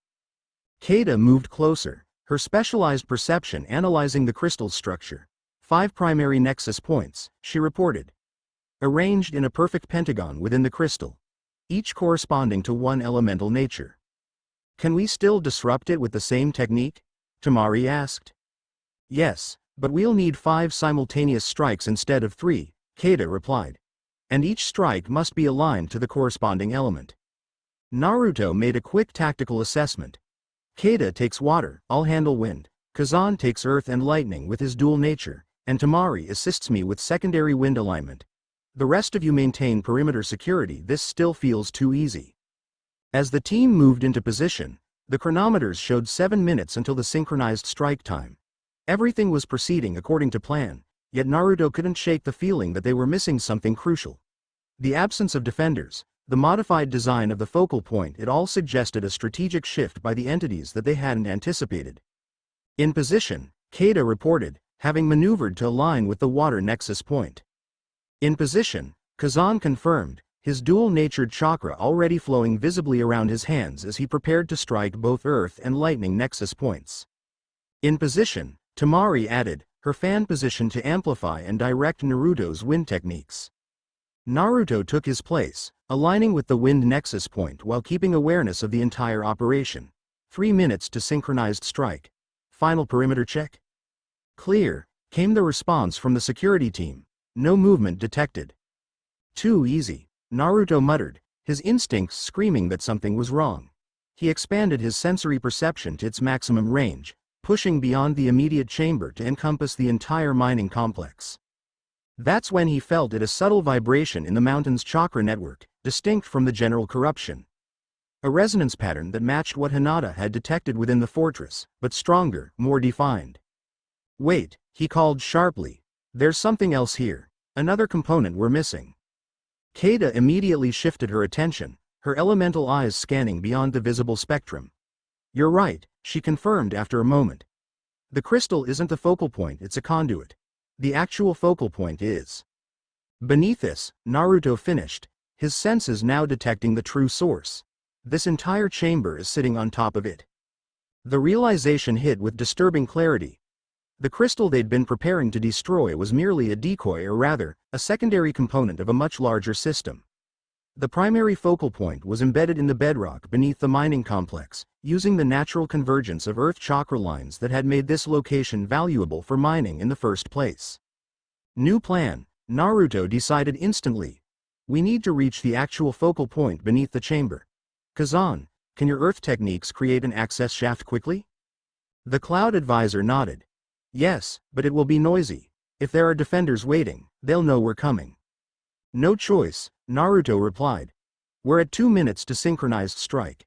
We need to reach the true focal point before then, or the entire operation fails. Kazan immediately moved to the center of the chamber, directly beneath the decoy crystal. His hands formed a complex sequence of earth-style signs, the stone-textured side of his face seeming to resonate with the surrounding rock. Earth-style. Tectonic boring technique, he announced, slamming both palms against the ground. The stone floor rippled like liquid, opening into a perfectly circular shaft that descended sharply into darkness. The rumbling echoed throughout the mining complex, loud enough to alert anyone or anything within a considerable radius. I'll take point, Naruto stated, already moving toward the opening. Keita, Tamari, with me. The rest of you secure this level and be prepared for potential reinforcements. Without waiting for acknowledgement, he dropped into the shaft, channeling wind chakra to control his descent. The others followed closely, using their respective techniques to navigate the vertical tunnel. The air grew increasingly dense with corrupt chakra as they descended, the pressure becoming almost physical in its intensity. After descending approximately 50 meters, they emerged into a natural cavern that took their breath away, not just with its scale, but with the horrifying beauty of what it contained. Unlike the manufactured crystal structures of the previous focal points, this one had been integrated directly into the natural cave system. Massive crystal formations extended from floor to ceiling like the pipes of some grotesque organic instrument, each pulsing with corrupt elemental energy. At the center, a perfect pentagonal arrangement of larger crystals surrounded what could only be described as a pool of liquid chakra, a swirling vortex of all 5 elemental colors, constantly mixing yet never fully combining. But most disturbing of all were the dozens of humanoid forms embedded within the crystal formations, not half formed like those in the previous focal points, but fully integrated, their bodies serving as living conduits for the corrupt energy flowing through the entire system. Those are the missing bloodline users, Kazan whispered in horror. All of them, from all 5 nations. Naruto stared in shock at the scale of the operation. This wasn't just a focal point, it was the primary nexus of the entire array, the heart of the corruption that was spreading throughout the mountain. And they had less than a minute before the synchronized strike time. Change of plans, he decided immediately, assessing the complex structure before them. We can't disrupt this with precision strikes, it's too integrated, too massive. Then what? Temari demanded urgently. We have 40 seconds. Naruto's mind raced through possibilities, discarding each as insufficient until only one remained drastic but potentially effective. I'm going to overload it, he announced. Pour so much purified elemental chakra into the system that it can't process the corruption. It will either force a reset or cause catastrophic failure. That could kill everyone embedded in the crystals, Kaden warned. They're already gone, Kazan stated grimly, his dual-textured face set with somber resolve. Look closer, those aren't people anymore. They're just chakra constructs maintained by the array. Their actual bodies were converted long ago. Naruto hated the implications, but a quick sensory check confirmed Kazan's assessment. What appeared to be people were actually sophisticated chakra projections, echoes of the original victims maintained as processing nodes within the larger system. 20 seconds. Temari reminded them. Get back to the upper chamber, Naruto ordered. I need space to work, and this could get messy. We're not leaving you, Keita protested. This isn't a debate, Naruto replied firmly. What I'm about to do will flood this entire cavern with raw elemental chakra. Anyone else present will be at risk of elemental overload. Go. The authority in his voice brooked no argument. With reluctant nods, Temari and Keita began ascending the shaft while Kazan lingered momentarily. My brother is among them, the Cloud Advisor said quietly, gesturing to the embedded forms. If this ends their suffering, I'm grateful. With that, he too began climbing, leaving Naruto alone in the massive cavern with just seconds remaining until the synchronized strike time. Moving to the edge of the liquid chakra pool, Naruto centered himself and began gathering his power. Unlike previous elemental techniques, this one wouldn't be precise or controlled, it needed to be overwhelming, a tsunami of pure, harmonized chakra directly opposing the corruption that had infected the mountain. 5, 4, 3, 2, 1. He counted down with the chronometer, then plunged both hands directly into the swirling vortex of corrupt elemental energy. The pain was immediate and excruciating, like plunging into acid that burned not just flesh but chakra pathways themselves. Yet Naruto held firm, using the direct connection to channel his power into the very heart of the system. Elemental harmony. Purification surge, he announced, releasing a massive wave of perfectly balanced chakra drawn from all 5 elemental natures. The effect was spectacular and terrifying. The corrupt vortex initially resisted, its swirling patterns accelerating as if trying to disperse or absorb the intrusion. Then, as Naruto's pure chakra gained momentum, visible waves of conflict spread throughout the crystal formations: light versus darkness, harmony versus corruption, natural order versus imposed chaos. The embedded forms began to glow as the conflicting energies passed through them, their expressions frozen for who knows how long, briefly animating with what might have been relief before dissolving into pure light. The crystal structures vibrated at increasing frequencies, cracks appearing along their surfaces as the energies battling within exceeded their structural tolerance. Naruto maintained the flow, drawing deeper on his reserves as the system fought back with unexpected resistance. The corruption was stronger than he had anticipated, more deeply entrenched in the mountain's natural chakra network. Overloading it would require more power than he had initially calculated. Without hesitation, he tapped into the power he rarely accessed since the war, the combined chakra of the tailed beasts harmonized through his unique connection to them. His body began to glow with golden light as this profound energy joined his own, amplifying the purification surge exponentially. This is reckless, even for you, Kurama's voice rumbled in his mind. The backlash could be severe. No choice, Naruto replied mentally. This has to end now. The fox's acknowledgement came as a surge of additional power, willingly given rather than merely accessed. The other tailed beast's chakra responded in kind, creating a perfect harmony that represented the ultimate expression of elemental balance. The cavern filled with blindingly pure light as the corrupt energy was systematically overwhelmed. Crystal formations shattered in sequence, releasing trapped energy that Naruto's technique immediately purified and redirected. The liquid chakra pool began to evaporate, its corrupt essence converted into purified energy that spread throughout the mountain's natural network like an antidote to poison. Just as victory seemed within reach, something unexpected happened. The central pentagonal arrangement of crystals, rather than shattering like the others, began to pulse with increasing intensity. From within emerged a humanoid figure unlike the others, more solid, more defined, and with a presence that radiated ancient power. Catalyst. The figure addressed Naruto directly, its voice resonating not through air but through chakra itself. You serve your purpose well, though not as intended. Despite the ongoing surge of purification energy, Naruto managed to respond. Who are you? A fragment, the figure replied. A seed. An echo of what will come. Its form wavered between solid and transparent, male and female, young and old, as if unable to settle on a single manifestation. This vessel is failing, but the pattern is established. The primal force has found its anchor in this reality. I'm stopping this now, Naruto stated, pushing even more power into his technique. Whatever you're trying to bring through won't succeed. The figure smiled, a disturbing expression on its constantly shifting features. You misunderstand, Catalyst. It is already done. The breach you sealed merely delayed the inevitable. This mountain is now attuned. The summit will proceed. And when all 5 Kage unite their chakra in ceremonial commitment, the final key will turn. Before Naruto could demand clarification, the figure began to dissolve, not in defeat, but as if withdrawing by choice, its purpose accomplished. We will meet again, Uzumaki Naruto, it said as its form faded completely, when the boundaries between all things fall. With the figure's disappearance, the remaining crystal structures shattered simultaneously, releasing a massive surge of purified energy that shot upward through the mining complex and into the sky above. The shockwave knocked Naruto backwards, slamming him into the cavern wall with enough force to momentarily stun even his enhanced durability.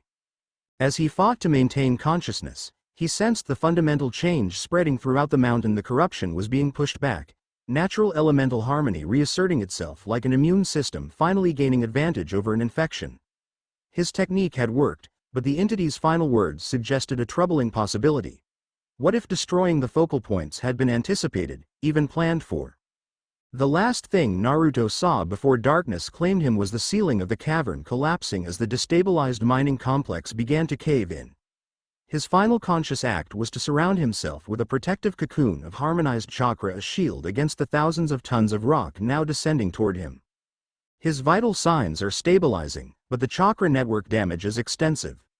Sakura's voice reached Naruto through a haze of semi-consciousness, professional in tone but with an undercurrent of personal concern that he recognized immediately. How long before he regains consciousness? Another voice, Hinata's, equally concerned but controlled. Hard to say. The elemental backlash affected all 5 primary chakra systems simultaneously. Even with his regenerative capabilities, recovery will take time. Naruto fought through the disorientation, pushing toward full awareness. His body felt leaden, his chakra pathways raw and tender, but his mind was clearing rapidly. With considerable effort, he managed to open his eyes. The medical wing of the Three Wolves Fortress came into focus, gradually specialized equipment, subdued lighting, the subtle buzz of monitoring seals. Sakura stood at his bedside, her attention on a diagnostic display, while Hinata monitored the doorway with her Byakugan subtly activated. Did it work? Naruto managed to ask, his voice rougher than expected. Both women turned immediately at the sound, relief evident in their expressions. Naruto. Sakura moved to his side, medical professionalism momentarily overtaken by personal relief. She quickly recovered, shifting into evaluation mode as she checked his vitals directly. You shouldn't be conscious yet. Your chakra network needs time to recover from that level of strain. Did it work? He repeated, more insistently this time. Hinata approached from the other side of the bed. Yes and no, she answered honestly. All 3 focal points were destroyed successfully. The corruption has receded from approximately 70% of the mountain. But not completely, Naruto concluded from her careful phrasing. No, Sakura confirmed. There's still a core of corruption centered on the fortress itself, specifically the summit chamber. And the internal catalyst we detected earlier? It's still active, though subtle. Naruto absorbed this information, connecting it with the entity's final words. The entity said something about the summit proceeding as planned, that when all 5 Kage unite their chakra in ceremonial commitment, the final key will turn. This new information clearly concerned both women. Hinata's Byakugan activated more fully as she scanned beyond the medical wing. The formal summit begins in 3 hours. The traditional opening ceremony includes a chakra joining ritual symbolizing the unity of the 5 great nations. A ritual that's never been performed with all 5 Kage in this location before, Sakura added, the implications becoming clear. If the mountain has been prepared as a vessel, and the ceremony is the trigger. We need to stop it, Naruto stated, already attempting to sit up despite his body's protests. Or at least modify the ceremony to prevent whatever they're planning. Sakura placed a restraining hand on his shoulder. You're in no condition to move yet. Your chakra networks suffered severe overload, particularly your wind and fire pathways. Any significant chakra use right now could cause permanent damage. I'll heal, Naruto insisted, this is too important. And we're handling it, Hinata assured him, her tone gentle but firm. Gaara and Chojuro have been briefed on the possibility. They're developing alternative ceremonial formats that maintain diplomatic protocols without the traditional chakra joining. The challenge is convincing the Tsuchikage, Sakura added. He's still skeptical about the supernatural aspects of the threat and views last-minute ceremonial changes as politically motivated. Naruto considered their situation with growing frustration. Despite destroying 3 focal points and pushing back the corruption, they were still racing against time and fighting political inertia. And now his own condition had become a liability rather than an asset. How long until I can safely use chakra again? He asked Sakura directly. She hesitated, clearly torn between medical facts and his urgent need for recovery. Minimum safe recommendation would be 24 hours for basic techniques, 72 for combat level application. And if I accelerate healing with Kurama's assistance? Her expression grew stern. Even with tailed beast regeneration, we're looking at 6 hours minimum before basic function, 12 before you could safely engage in combat. The elemental overload affected your entire system, Naruto. This isn't something even you can simply power through. He nodded, accepting the reality of his condition while already formulating alternatives. Then we adapt. If I can't physically participate, I need to contribute strategically. Bring me up to speed on everything that's happened since the focal point operation. The women exchanged a glance, then proceeded to update him. All 3 simultaneous strikes had been successful, though the other 2 teams had encountered significant resistance from entity defenders. Several shinobi had been injured, but none fatally. The immediate reduction in corruption had been dramatic, with natural elemental flows returning to approximately 2/3 of the mountain.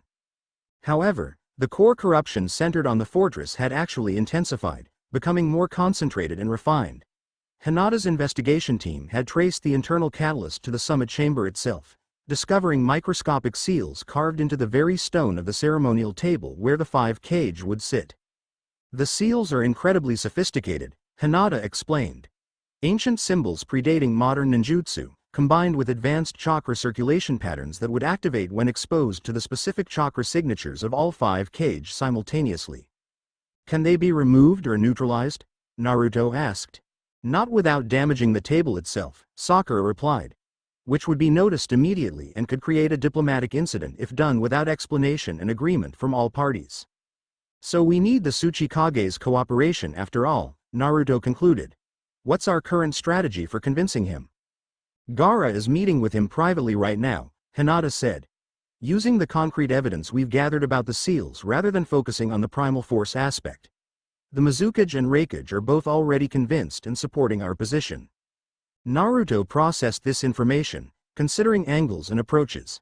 The Tsuchikage's skepticism wasn't entirely unreasonable from a political perspective. Last-minute ceremonial changes could indeed be interpreted as manipulation by other villages. They needed to address his concerns directly while emphasizing the immediate, verifiable threat. I need to speak with him personally, Naruto decided. Not as Konoha's representative, but as the shinobi who confronted these entities directly. He needs to hear a first-hand account of what I saw in that cavern. Sakura frowned. You're in no condition to leave the medical wing, let alone conduct diplomatic negotiations. Then bring him here, Naruto countered. Frame it as a debriefing of the focal point operation leader. That's politically neutral enough to avoid suspicion of manipulation. Hinata considered this approach. It could work. The Tsuchikage respects battle experience, even if he's suspicious of supernatural explanations. A direct account from you, focusing on observable phenomena rather than theoretical interpretations, might sway him. I'll suggest it to Gaara, she decided, moving toward the door. Assuming you're medically cleared for visitors? The question was directed at Sakura with a knowing look. The medical nin sighed in resignation. Strictly limited in duration and exertion level, she conceded, and I'll be monitoring vitals throughout. With this compromise reached, Hinata departed to contact Gaara while Sakura returned to examining Naruto's condition more thoroughly. You shouldn't even be conscious yet, you know, she admonished as she checked his chakra pathways with medical ninjutsu. The elemental overload you experienced would have killed most shinobi instantly. Good thing I'm not most shinobi, Naruto replied with a weak attempt at his usual confident grin. Sakura wasn't amused. This isn't a joke, Naruto. You deliberately channeled corrupted elemental energy through your own body to purify it. The fact that your chakra networks aren't permanently damaged is nothing short of miraculous. Her concern was evident beneath the professional exterior, and Naruto felt a surge of affection for this woman who had been his teammate, friend, and now something more complex and profound. I had to take the risk, he said more seriously. The alternative was letting that corruption spread until it consumed the entire mountain and everyone on it. Sakura's expression softened slightly. I know. It's just frustrating to watch you constantly pushing your limits, knowing there might be a time when even your remarkable recovery abilities won't be enough. The vulnerability in her admission touched him deeply. Before he could respond, the door opened again as Hinata returned, this time accompanied by Gaara and, surprisingly, the Tsuchikage himself. Akatsuchi had aged well since assuming leadership of the Stone Village, his substantial frame carrying the dignified bulk of a seasoned warrior rather than merely a large man. His expression was guarded but not hostile as he entered the medical wing. Uzumaki, he acknowledged with a formal nod. The case cage suggests you have relevant information regarding today's security concerns. Naruto appreciated the neutral phrasing, security concerns, rather than supernatural threats, or primal force. It gave him room to establish common ground before addressing more controversial aspects. Thank you for coming, Tsuchikage-sama, he replied with appropriate respect. I wanted to share my direct observations from the focal point operation, specifically what I encountered beneath the mining complex. With careful precision, Naruto described the massive crystal formation, the embedded chakra constructs of harvested bloodline users, and the direct tampering with the mountain's natural energy flow. He emphasized observable phenomena effects that could be verified independently while minimizing theoretical interpretations about their cause. The Tsuchikage listened with growing attention, particularly when Naruto described the sophisticated seal work integrated into the crystal structures. These seals, Akatsuchi interrupted, you say they resembled pre-village era techniques? Yes, Naruto confirmed. Similar to what my team discovered at the Convergence Point incident, but more refined, more integrated with natural energy flows. This specific detail seemed to strike a chord with the Stone leader. Stone Village archives contain references to such ancient sealing methods, he admitted. Techniques designed to manipulate elemental boundaries on a fundamental level. They were prohibited even before the village system was established due to catastrophic side effects. This was the first hint that the Tsuchikage's skepticism might be yielding to evidence. Gaara, ever the skilled diplomat, recognized the opening. Similar records exist in Sand's forbidden archives, he added. Which is why we take this threat so seriously. These aren't merely modern techniques being misused, they're ancient, prohibited methods being systematically implemented on an unprecedented scale. Akatsuchi's expression remained serious as he processed this information. And you believe the summit ceremonial table contains such seals, specifically designed to activate during the chakra joining ritual? Hinata Hyuga's Byakugan confirmed their presence, Naruto replied. Microscopic but undeniable. When visibly enhanced, the pattern matches what I saw in the cavern exactly. The Tsuchikage turned to Hinata. You're certain of what you saw? These seals could be original craftsman's marks, traditional symbols with ceremonial rather than functional purpose. With respect, Tsuchikage-sama, Hinata responded with quiet confidence, I've studied seal work extensively as part of Hyuga training. These are active chakra circulation pathways embedded within the stone itself, specifically calibrated to resonate with the distinct signatures of the 5 cage positions. This precise, technical explanation seemed to carry more weight with Akatsuchi than broader claims about ancient forces or dimensional breaches. he turned back to Naruto, his expression shifting from skepticism to genuine concern. Assuming these seals exist as described, what do you believe would happen if the traditional ceremony proceeded? Based on what I observed in the cavern and what the entity specifically stated, Naruto answered carefully, the combined chakra of all 5 Kage would activate a transformation process throughout the fortress, essentially completing what the external focal points began. The mountain would become a vessel for whatever is attempting to manifest in our world. With potentially catastrophic consequences for everyone present, Gaara added. The Tsuchikage's resistance wasn't entirely overcome, but his expression showed the internal calculation of a leader weighing risks against political considerations. Modifying the ceremonial protocols at this late stage would be unprecedented. The feudal lords and dignitaries would question why. Perhaps transparency is the best approach, Sakura suggested, speaking for the first time since the Tsuchikage's arrival. Present the verified evidence of tampering with the ceremonial table as a security concern requiring procedural adjustment without necessarily endorsing any particular theory about its origin or purpose. The Tsuchikage considered this pragmatic suggestion. A security-focused explanation without supernatural elements would be more diplomatically palatable, he acknowledged. Evidence of tampering with the ceremonial site is objectively concerning regardless of who's responsible or why. Exactly, Gaara affirmed. We needn't reach consensus on the nature of the threat to agree that precautions are warranted. Akatsuchi nodded slowly, his decision visibly forming. Very well. I will support a modification to the ceremonial protocols on security grounds. The chakra joining can be performed symbolically rather than literally, with appropriate explanation to the assembled dignitaries. Relief spread through the room at this breakthrough. Without the Tsuchikage's cooperation, preventing the ceremony would have required disruptive measures that might have damaged the fragile trust between nations. Thank you, Tsuchikage-sama, Naruto said sincerely. Your willingness to consider evidence despite initial skepticism demonstrates true leadership. The stone leader acknowledged the compliment with a slight incline of his head. I remain unconvinced about some aspects of this primal force theory, he stated honestly, but the concrete evidence of tampering with summit proceedings cannot be ignored. Stone does not gamble with security matters. With the immediate crisis of the ceremonial table addressed, the conversation shifted to broader security considerations for the formal summit. The Tsuchikage's practical mindset proved valuable as they discussed enhanced monitoring, contingency plans, and subtle adjustments to the proceedings that would maintain diplomatic appearances while reducing potential vulnerabilities. Throughout this discussion, Sakura maintained her medical monitoring of Naruto, occasionally catching his eye with warning glances when his vitals showed signs of exertion. For his part, Naruto managed the delicate balance of engaging fully in the strategic planning while respecting his body's current limitations. When the meeting concluded and the Tsuchikage departed with Gaara to implement the agreed-upon changes, Sakura immediately moved to Naruto's bedside with a stern expression. That's enough for now, she declared professionally. Your chakra network needs rest to continue stabilizing. Hinata, who had remained behind, approached as well.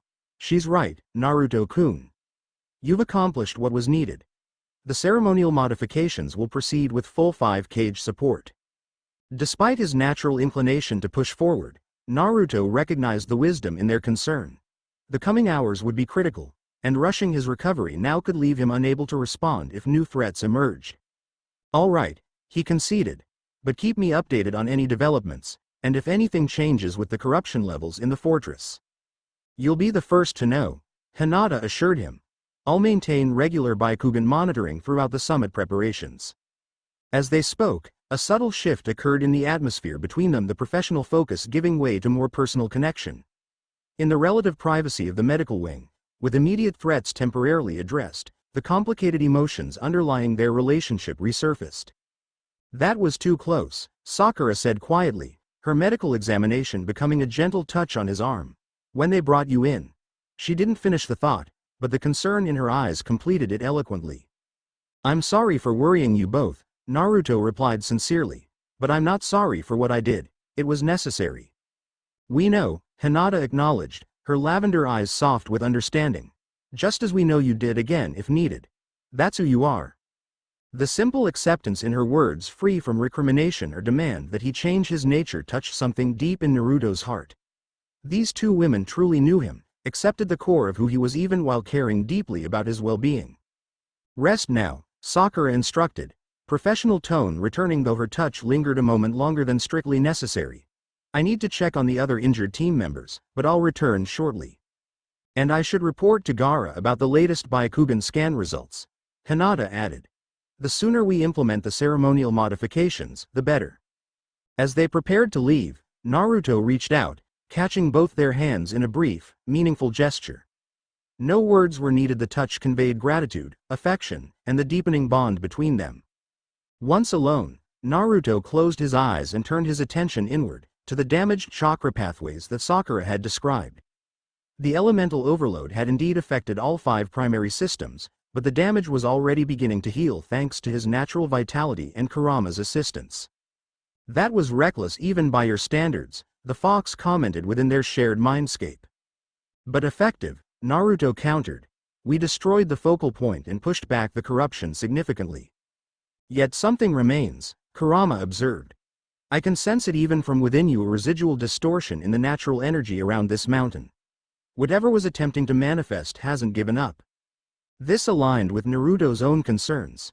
The entity's final words had suggested a confidence that transcended the destruction of individual focal points. As if the overall plan remained intact despite their apparent success. We've disrupted their approach, Naruto replied. Forced them to adapt. That buys us time and opportunity. Perhaps, the fox acknowledged. But don't underestimate an enemy that operates outside conventional understanding of chakra. This primal force existed before the Sage of 6 Paths divided and categorized chakra, before the very concept of elements as we understand them. The gravity of this perspective settled over Naruto. Throughout his life, he had faced increasingly powerful adversaries, from rogue ninja to Akatsuki, from reanimated legends to Kagaya herself. But each had operated within the fundamental framework of chakra as it had existed for thousands of years. This threat was different not just in scale or power, but in its fundamental nature. It challenged the very foundations upon which the entire shinobi world had been built. Rest, Kurama advised, interrupting these troubling thoughts. I'll continue accelerating your recovery while you sleep. You'll need your strength for whatever comes next. For once, Naruto didn't argue. The fox was right. Strategic withdrawal to recover was sometimes the wisest course, even for someone accustomed to pushing through any obstacle. With a deep breath, he allowed himself to sink into healing sleep, his consciousness fading as Kurama's chakra worked to repair the elemental damage throughout his system. His last coherent thought was of Sakura and Hinata, their strength, their wisdom, and the unexpected gift of their shared understanding. Whatever challenges awaited, he wouldn't face them alone. The formal opening of the 5-Cage Summit proceeded with carefully orchestrated precision. To most observers, the proceedings appeared traditionally appropriate, with only minor variations that could be attributed to evolving diplomatic protocols rather than security concerns. The 5 leaders sat at the ancient stone table in the ceremonial chamber, their respective advisors positioned behind them in accordance with long-established custom. Feudal lords and other dignitaries occupied elevated observation balconies, while elite guards maintained discreet but vigilant positions throughout the chamber. Only those directly involved in the previous day's operations knew the full extent of the modifications implemented. The traditional chakra joining had been replaced with a symbolic gesture using ceremonial tokens rather than direct chakra connection. The stone table itself, while appearing untouched, had been subtly isolated from the mountain's natural energy flow through specialized sealing techniques developed by a joint team of seal masters from multiple villages. From his position in the medical wing, Naruto monitored the proceedings through a secure chakra projection system established by Inoichi Yamanaka's former students.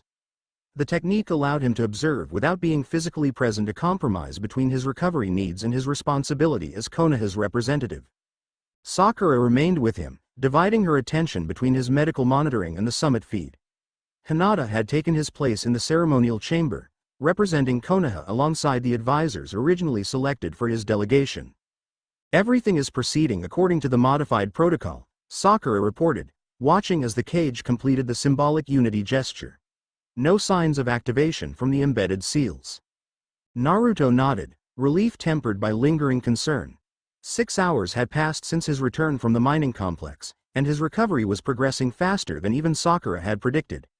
Basic chakra function had already returned, though combat level application remained inadvisable. The corruption levels? He asked.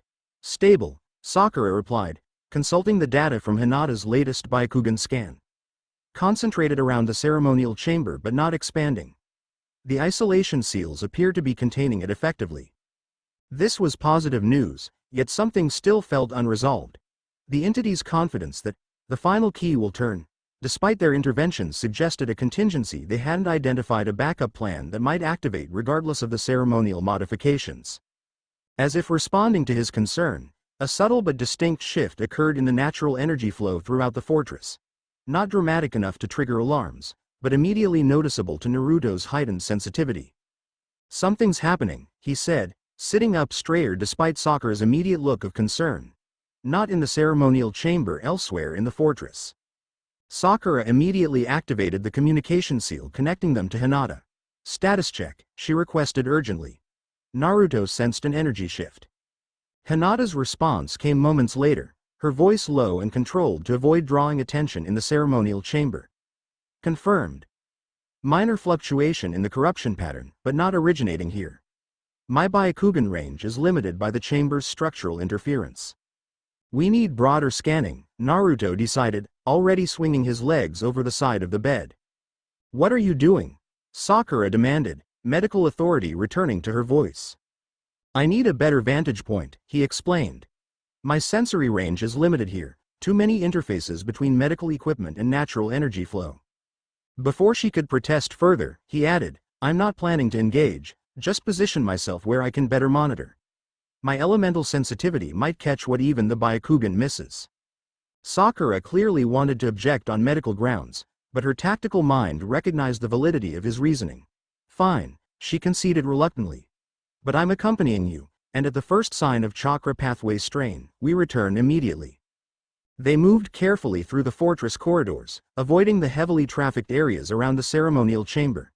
Naruto led them toward the eastern tower, one of the highest points in the fortress with direct line of sight to all major sections. As they climbed the tower stairs, the subtle wrongness in the natural energy flow became more pronounced. Not the overt corruption they had encountered at the focal points, but something more insidious, a gradual, almost imperceptible shifting of elemental alignment throughout the mountain's chakra network. It's like the mountain is being retuned, Naruto observed as they reached the observation platform at the top of the tower. Not corrupted directly, but prepared for something. From this vantage point, the entire fortress and surrounding landscape spread before them. Snow continued to fall lightly, creating a deceptively peaceful scene that belied the tensions beneath the surface. Closing his eyes, Naruto extended his sensory perception outward, carefully mapping the changes in elemental flow throughout the mountain. The pattern that emerged was disturbing, a gradual convergence of all natural energy toward a single point that wasn't the ceremonial chamber as they had expected. It's the northern watchtower, he realized aloud. That's the actual nexus point they've been preparing. Sakura immediately activated her communication seal. Hinata, we need Byakugan confirmation on the northern watchtower. Naruto believes it's the true activation site, not the ceremonial chamber. After a brief pause, Hinata's response came through, tension evident in her normally calm voice. Cannot confirm visually from current position. Too much structural interference. But I'm detecting unusual chakra activity in that direction. Recommend immediate investigation. Naruto was already calculating possibilities.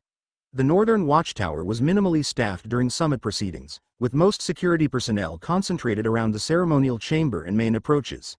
It would be an ideal location for infiltration or covert activity. We need to alert the security teams, Sakura decided, reaching for her communication seal again. Wait, Naruto cautioned. If this is what I think it is, a large security response might trigger whatever they're planning. We need quiet confirmation first.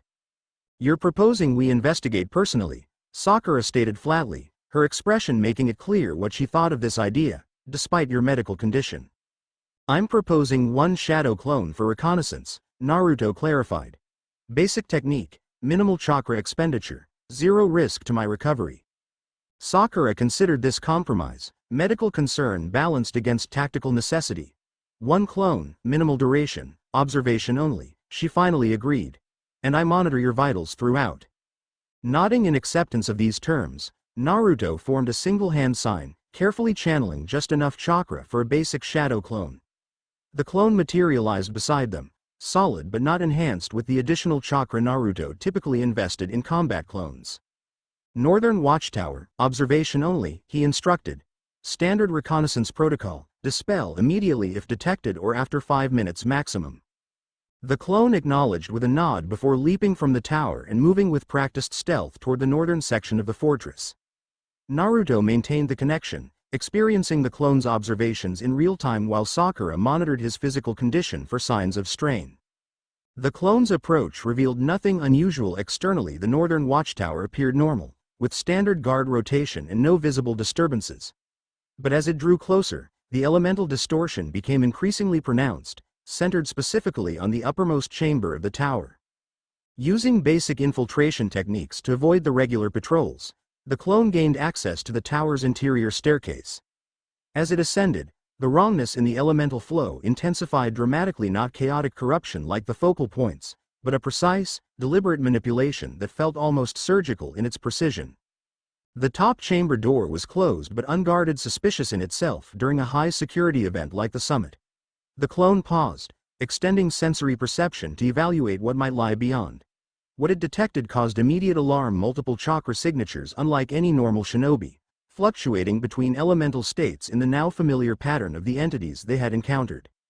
Rather than risking direct observation, the clone created a small aperture of concentrated wind chakra in the ancient wooden door, a pinhole that allowed limited visual access without physically altering the door itself. Through this tiny opening, it observed a scene that confirmed their worst fears. 3 fully formed entities stood in triangular formation around a central point in the chamber. Unlike the partially transparent, unstable forms they had encountered previously, these appeared entirely solid and substantially more powerful. Between them, suspended in midair, was what appeared to be a small tear, in reality itself a vertical slit of absolute nothingness surrounded by swirling elemental energies. More disturbing still was what lay on the floor beneath this tear: a complex seal array drawn in what appeared to be blood, with 5 distinct nodes positioned precisely to align with the 5 great shinobi nations' cardinal directions. At each node lay a small object that the clone recognized with horror. Personal items taken from each of the 5 cage. The entities were using sympathetic connection rather than direct chakra joining, bypassing the ceremonial precautions entirely by establishing symbolic links to each cage through items connected to them. The traditional ceremony had been a misdirection, while the real activation was being prepared away from suspicious eyes. Having gathered this critical intelligence, the clone immediately dispelled itself, returning its knowledge directly to Naruto. The information transfer was instantaneous and alarming. "They're creating a breach in the northern watchtower," he reported urgently to Sakura. "Using personal items from each cage to establish a sympathetic connection that bypasses the ceremonial modifications entirely." Sakura's expression shifted from medical concern to tactical focus. How long until activation? Minutes at most, Naruto estimated. The breach is already forming, smaller than what we saw at the convergence point, but growing steadily. "We need to alert all security teams immediately," Sakura decided, activating multiple communication seals simultaneously. Full response protocol, priority target northern watchtower. As she coordinated the emergency response, Naruto made a difficult but necessary decision. Despite his incomplete recovery, he couldn't remain on the sidelines while this threat materialized literally within the summit location. His unique abilities might be essential to containing whatever was attempting to emerge through that breach. "I'm going," he stated with quiet determination, "not just to observe." Sakura turned from her communications, conflict evident in her expression. "Naruto, your chakra networks are functional enough for what needs to be done," he completed firmly. "This isn't recklessness, Sakura. It's necessity. No one else has my specific experience with sealing elemental breaches." She held his gaze for a long moment, medical concern warring with tactical understanding. Finally, she nodded once, her decision made. "Then I'm coming with you. Your medical monitoring is non-negotiable." "I wouldn't have it any other way," he replied with a brief smile, appreciating both her concern and her willingness to adapt to the situation's urgency. They moved quickly but methodically, Naruto carefully gauging his chakra expenditure as they traversed the fortress toward the northern watchtower. Around them, security teams mobilized in response to Sakura's alert, converging from multiple directions with practiced efficiency. Through their communication seals, they received updates from various sources. Hinata had alerted the cage discreetly, ensuring the summit proceedings continued normally to avoid tipping off whoever was coordinating the entities. Gaara and Shojiro had dispatched their personal guards to reinforce the response teams, while maintaining their own presence in the ceremonial chamber to preserve appearances. As they approached the northern section of the fortress, Naruto detected a disturbing acceleration in the elemental distortion. The breach was growing more rapidly now, the sympathetic connections to the five cage apparently strengthening despite the physical distance. "We may be too late to prevent the breach," he warned Sakura as they rendezvoused with the first response team, a mixed unit of Jonin from multiple villages. "Focus on containment and securing the cage's personal items to break the sympathetic connection." The response team commander, a veteran Cloud Jonin, nodded in acknowledgement. "Understood. Approach strategy?" Simultaneous entry from multiple points, Naruto decided. The entities will be focused on maintaining the breach, making them vulnerable to coordinated assault. Primary objective is securing and removing the cage's personal items from the seal array. Secondary is containing whatever may emerge through the breach before it can fully materialize. The plan was quickly communicated to all converging teams, with timings synchronized through their communication seals. Naruto positioned himself with the primary entry team, while Sakura joined a secondary unit that included medical specialists prepared to deal with potential casualties. "On my mark," Naruto instructed through the communication network. 3, 2, 1, execute. The coordinated breach of the northern watchtower was executed with textbook precision. Multiple entry points were secured simultaneously, with specialized techniques neutralizing potential traps and alerts. The response teams converged on the top chamber from different approaches, creating a comprehensive containment perimeter. When Naruto's team burst through the main door, the scene that greeted them was both expected and alarming. The three entities maintained their triangular formation around a breach that had grown significantly, now nearly a meter in height and pulsing with chaotic elemental energy. The sympathetic connection to the five cage was visible as distinct threads of chakra flowing from the personal items through the seal array and into the breach itself.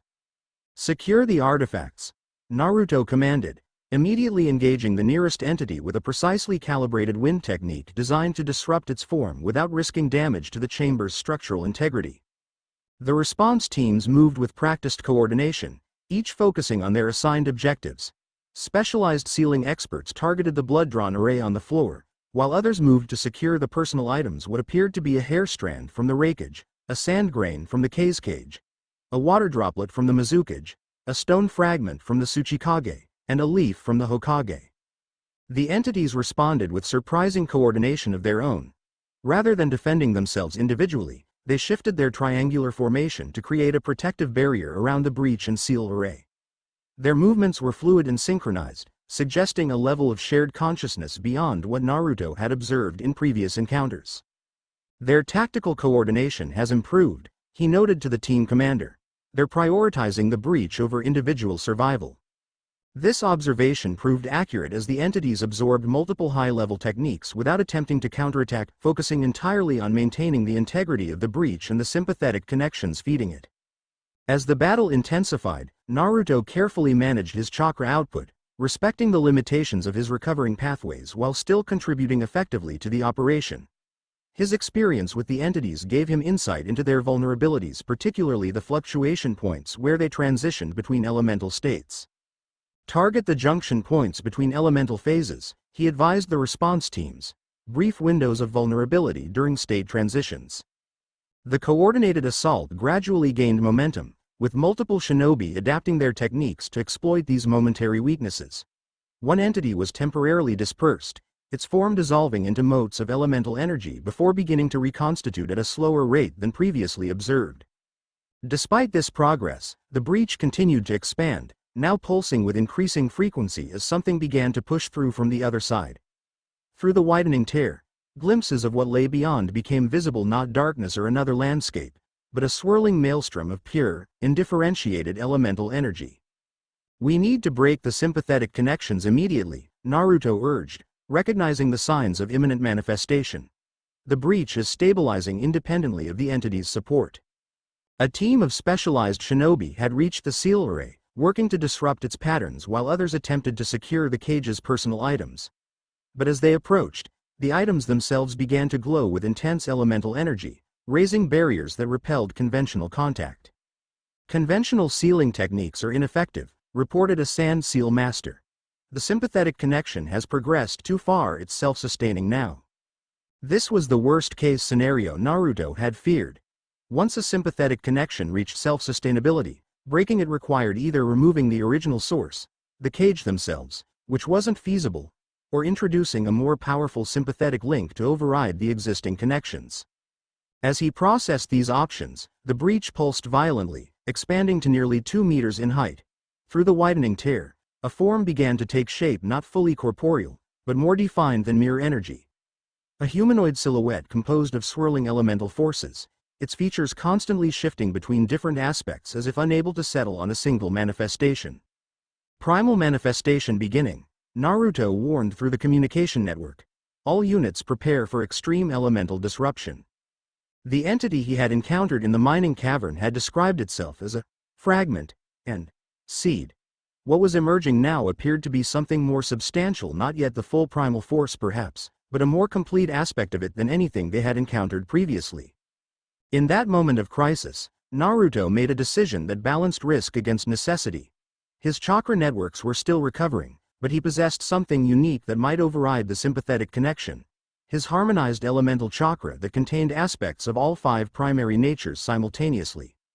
"I'm going to attempt sympathetic override," he informed Sakura through their private channel. "It's the only way to break the connections before full manifestation occurs." Her response was immediate and concerned. "Naruto, your chakra networks can't handle that level of output yet. The strain could cause permanent damage." "No choice," he replied simply. "If that thing fully materializes, damage to my chakra networks will be the least of our concerns." Before she could respond further, he moved into position directly opposite the breach. Taking a centering breath, he began carefully channeling harmonized elemental chakra through his still tender pathways. The pain was immediate and intense, like reopening partially healed wounds, but he pushed through it with the focus born of years of training. "All units clear the seal array," he commanded. "Minimum safe distance 3 meters. As the response teams withdrew to the perimeter of the chamber, Naruto completed his chakra gathering. Unlike his usual techniques that projected energy outward, this one required precision placement within the existing seal array. With careful control, he extended 5 distinct chakra threads, one for each elemental nature, toward the personal items connected to the 5 cage. "Elemental harmony. Sympathetic override," he announced, connecting his chakra threads to each item simultaneously. The effect was immediate and dramatic. His harmonized chakra, containing aspects of all 5 primary natures in perfect balance, created a stronger sympathetic connection than the individual links to each cage. The existing connections wavered, then began shifting their flow, redirecting from the breach toward Naruto instead. The entities reacted with immediate alarm, abandoning their defensive formation to intercept this new threat. But the response teams were prepared, intercepting them with coordinated techniques that kept them occupied while Naruto completed the override process. The partially manifested form within the breach reacted violently to the changing energy flow, its swirling features contorting in what might have been rage or pain. "Catalyst," it addressed Naruto directly, its voice reverberating not through air but through chakra itself. "You resist your purpose yet fulfill it simultaneously." "My purpose is my own to define," Naruto responded, maintaining focus on the sympathetic override despite the increasing strain on his recovering pathways. "And it doesn't include becoming your vessel." "Vessel?" "No." The entity's form fluctuated more rapidly, its features momentarily resolving into something almost recognizable before dissolving again. "Not vessel nexus. The point where separation ends and unity begins. The catalyst that allows transformation." Despite the entity's cryptic words, Naruto continued the override process, gradually assuming control of all 5 sympathetic connections. The breach began to destabilize as its energy supply was redirected, its edges flickering and contracting. "This delay is temporary," the entity stated, its form already beginning to retreat back through the narrowing breach. "The pattern is established. The seed is planted. What was never truly separated cannot remain divided forever." As the breach contracted to mere centimeters in diameter, the entity's final words echoed through the chamber. "We are the truth beneath the illusion of division. And you, Catalyst, are the key to our return, whether you choose to be or not." With a final pulse of elemental energy, the breach sealed completely, leaving nothing but a faint residual distortion in the air where it had been. The three entities, deprived of their connection to whatever lay beyond, lost cohesion simultaneously, their forms dissolving into motes of elemental energy that gradually dispersed throughout the chamber. Naruto maintained the sympathetic override long enough to ensure the connections were completely severed, then carefully withdrew his chakra threads from the personal items. The effort had taxed his recovering pathways severely. Pain radiated throughout his chakra network, and his vision blurred momentarily as the strain caught up with him. Sakura was at his side instantly, medical chakra already flowing from her hands to assess and stabilize his condition. Chakra pathway strain critical but not yet permanent, she reported professionally, though concern was evident in her eyes. Immediate cessation of all chakra use required.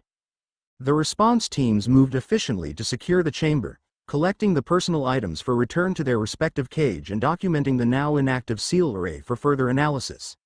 The immediate crisis had been averted, but the entity's final words left a lingering sense of unresolved threat. "Did we win?" asked one of the younger Jonin, looking around at the now seemingly normal chamber. Naruto, leaning heavily on Sakura for support as they prepared to exit, considered the question seriously. "We prevented this manifestation attempt," he replied carefully. "But I don't think this conflict is truly over." The entity had spoken of a pattern established, a seed planted.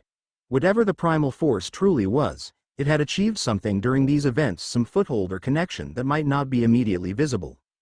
As they made their way back through the fortress, reports came in from throughout the summit location. The corruption in the mountain's natural energy had receded significantly, returning to almost normal levels everywhere except the immediate vicinity of the ceremonial chamber. The five cage had been discreetly informed of the situation's resolution while maintaining the appearance of normal summit proceedings. By all objective measures, they had succeeded. The threat had been identified, confronted, and neutralized with minimal disruption to the summit itself. Yet Naruto couldn't shake the feeling that they had won a battle while the larger conflict continued unseen, shifting to forms and fronts they hadn't yet identified. "You're troubled by what it said," Sakura observed quietly as they reached the medical wing. "About you being the catalyst regardless of choice." Naruto nodded, wincing slightly as she helped him back onto the medical bed. "It wasn't just trying to use me as a vessel or power source. It sees me as some kind of transformative element, a nexus point. Because of your ability to harmonize all elements? Perhaps," he acknowledged, "or because of something deeper we don't yet understand." As Sakura began treating his strained chakra pathways, Hinata arrived, having been relieved of her duties in the ceremonial chamber now that the immediate crisis had passed. Her Byakugan activated immediately, assessing Naruto's condition with concern. "The damage is significant but healable," she reported, her dojutsu providing insights even Sakura's medical techniques couldn't detect. "Though recovery time has been extended considerably." "Worth it," Naruto replied with a tired smile. "How are things in the summit?" "Proceeding normally," Hinata informed him. The cage maintained perfect composure throughout the crisis. None of the dignitaries or non-essential personnel appear aware of what transpired. This was good news. Diplomatic stability maintained despite the security threat. The five great nations' cooperation had proven effective once again, as it had during the war and subsequent crises. As Sakura continued her medical treatment and Hinata provided updates on the situation throughout the fortress, Naruto found his thoughts returning to the entity's final words. What was never truly separated cannot remain divided forever. The concept resonated uncomfortably with aspects of chakra theory he had studied during his elemental training. According to ancient texts, all chakra had originally been unified in differentiated energy that only later became categorized into distinct natures and applications. The separation of elements, the division between yin and yang, even the distinction between physical and spiritual energy, all were constructs imposed upon an originally unified force. His ability to harmonize elements wasn't creating something new, but rather returning something to its original, natural state. And if that was true, then what was the primal force actually seeking? Destruction, or some form of restoration to an original condition? These philosophical questions would need to wait for another time. For now, his body demanded rest, his chakra networks required healing, and the summit needed to conclude without further incident. The deeper mysteries of what they had encountered and what it might mean for the future would be addressed in the days and weeks to come. As he drifted toward healing sleep, guided by Sakura's medical techniques and comforted by Hinata's presence, Naruto found his mind filling not with concerns about cosmic forces or dimensional entities, but with appreciation for the human connections that had proven so essential throughout this crisis. The cooperation between villages, the trust between comrades, and especially the profound bond he shared with the two extraordinary women now watching over him. Whatever challenges lay ahead, those connections would remain his greatest strength and most precious responsibility. Chapter 3 End.